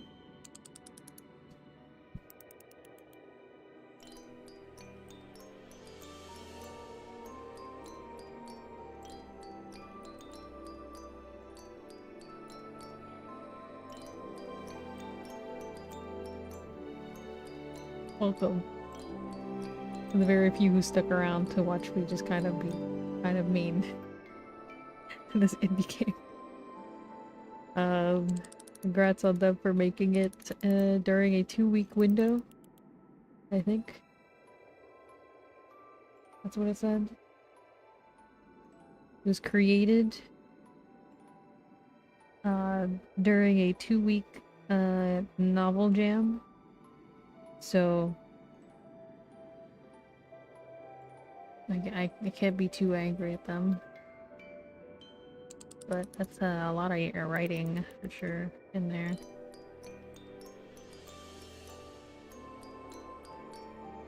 Anyhow, hi Bloober. We're headed out of here. Thanks for joining me. Would not need to be that long of a stream, but yeah. Yeah, I figured that. Blessed be, you weren't here for all of that. Yeah, no, blessed be, you weren't here for any of it. Don't even bother. Don't even bother. Don't even bother watching any of this. It's just salt after salt from just everyone here. Salt the stream. Salt, salt, salt. Whoever was really here. Oh, not. Ooh, sorry. Sorry, I'm really, really sorry. It didn't feel bittersweet. It did not. I'm sorry. Anyhow.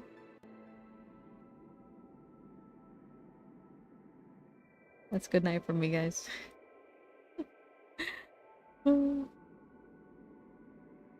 Anything? I want to make something for it! I want to make something for it! I want it to be special! I want it to be special! Good night. Good night. Ugh.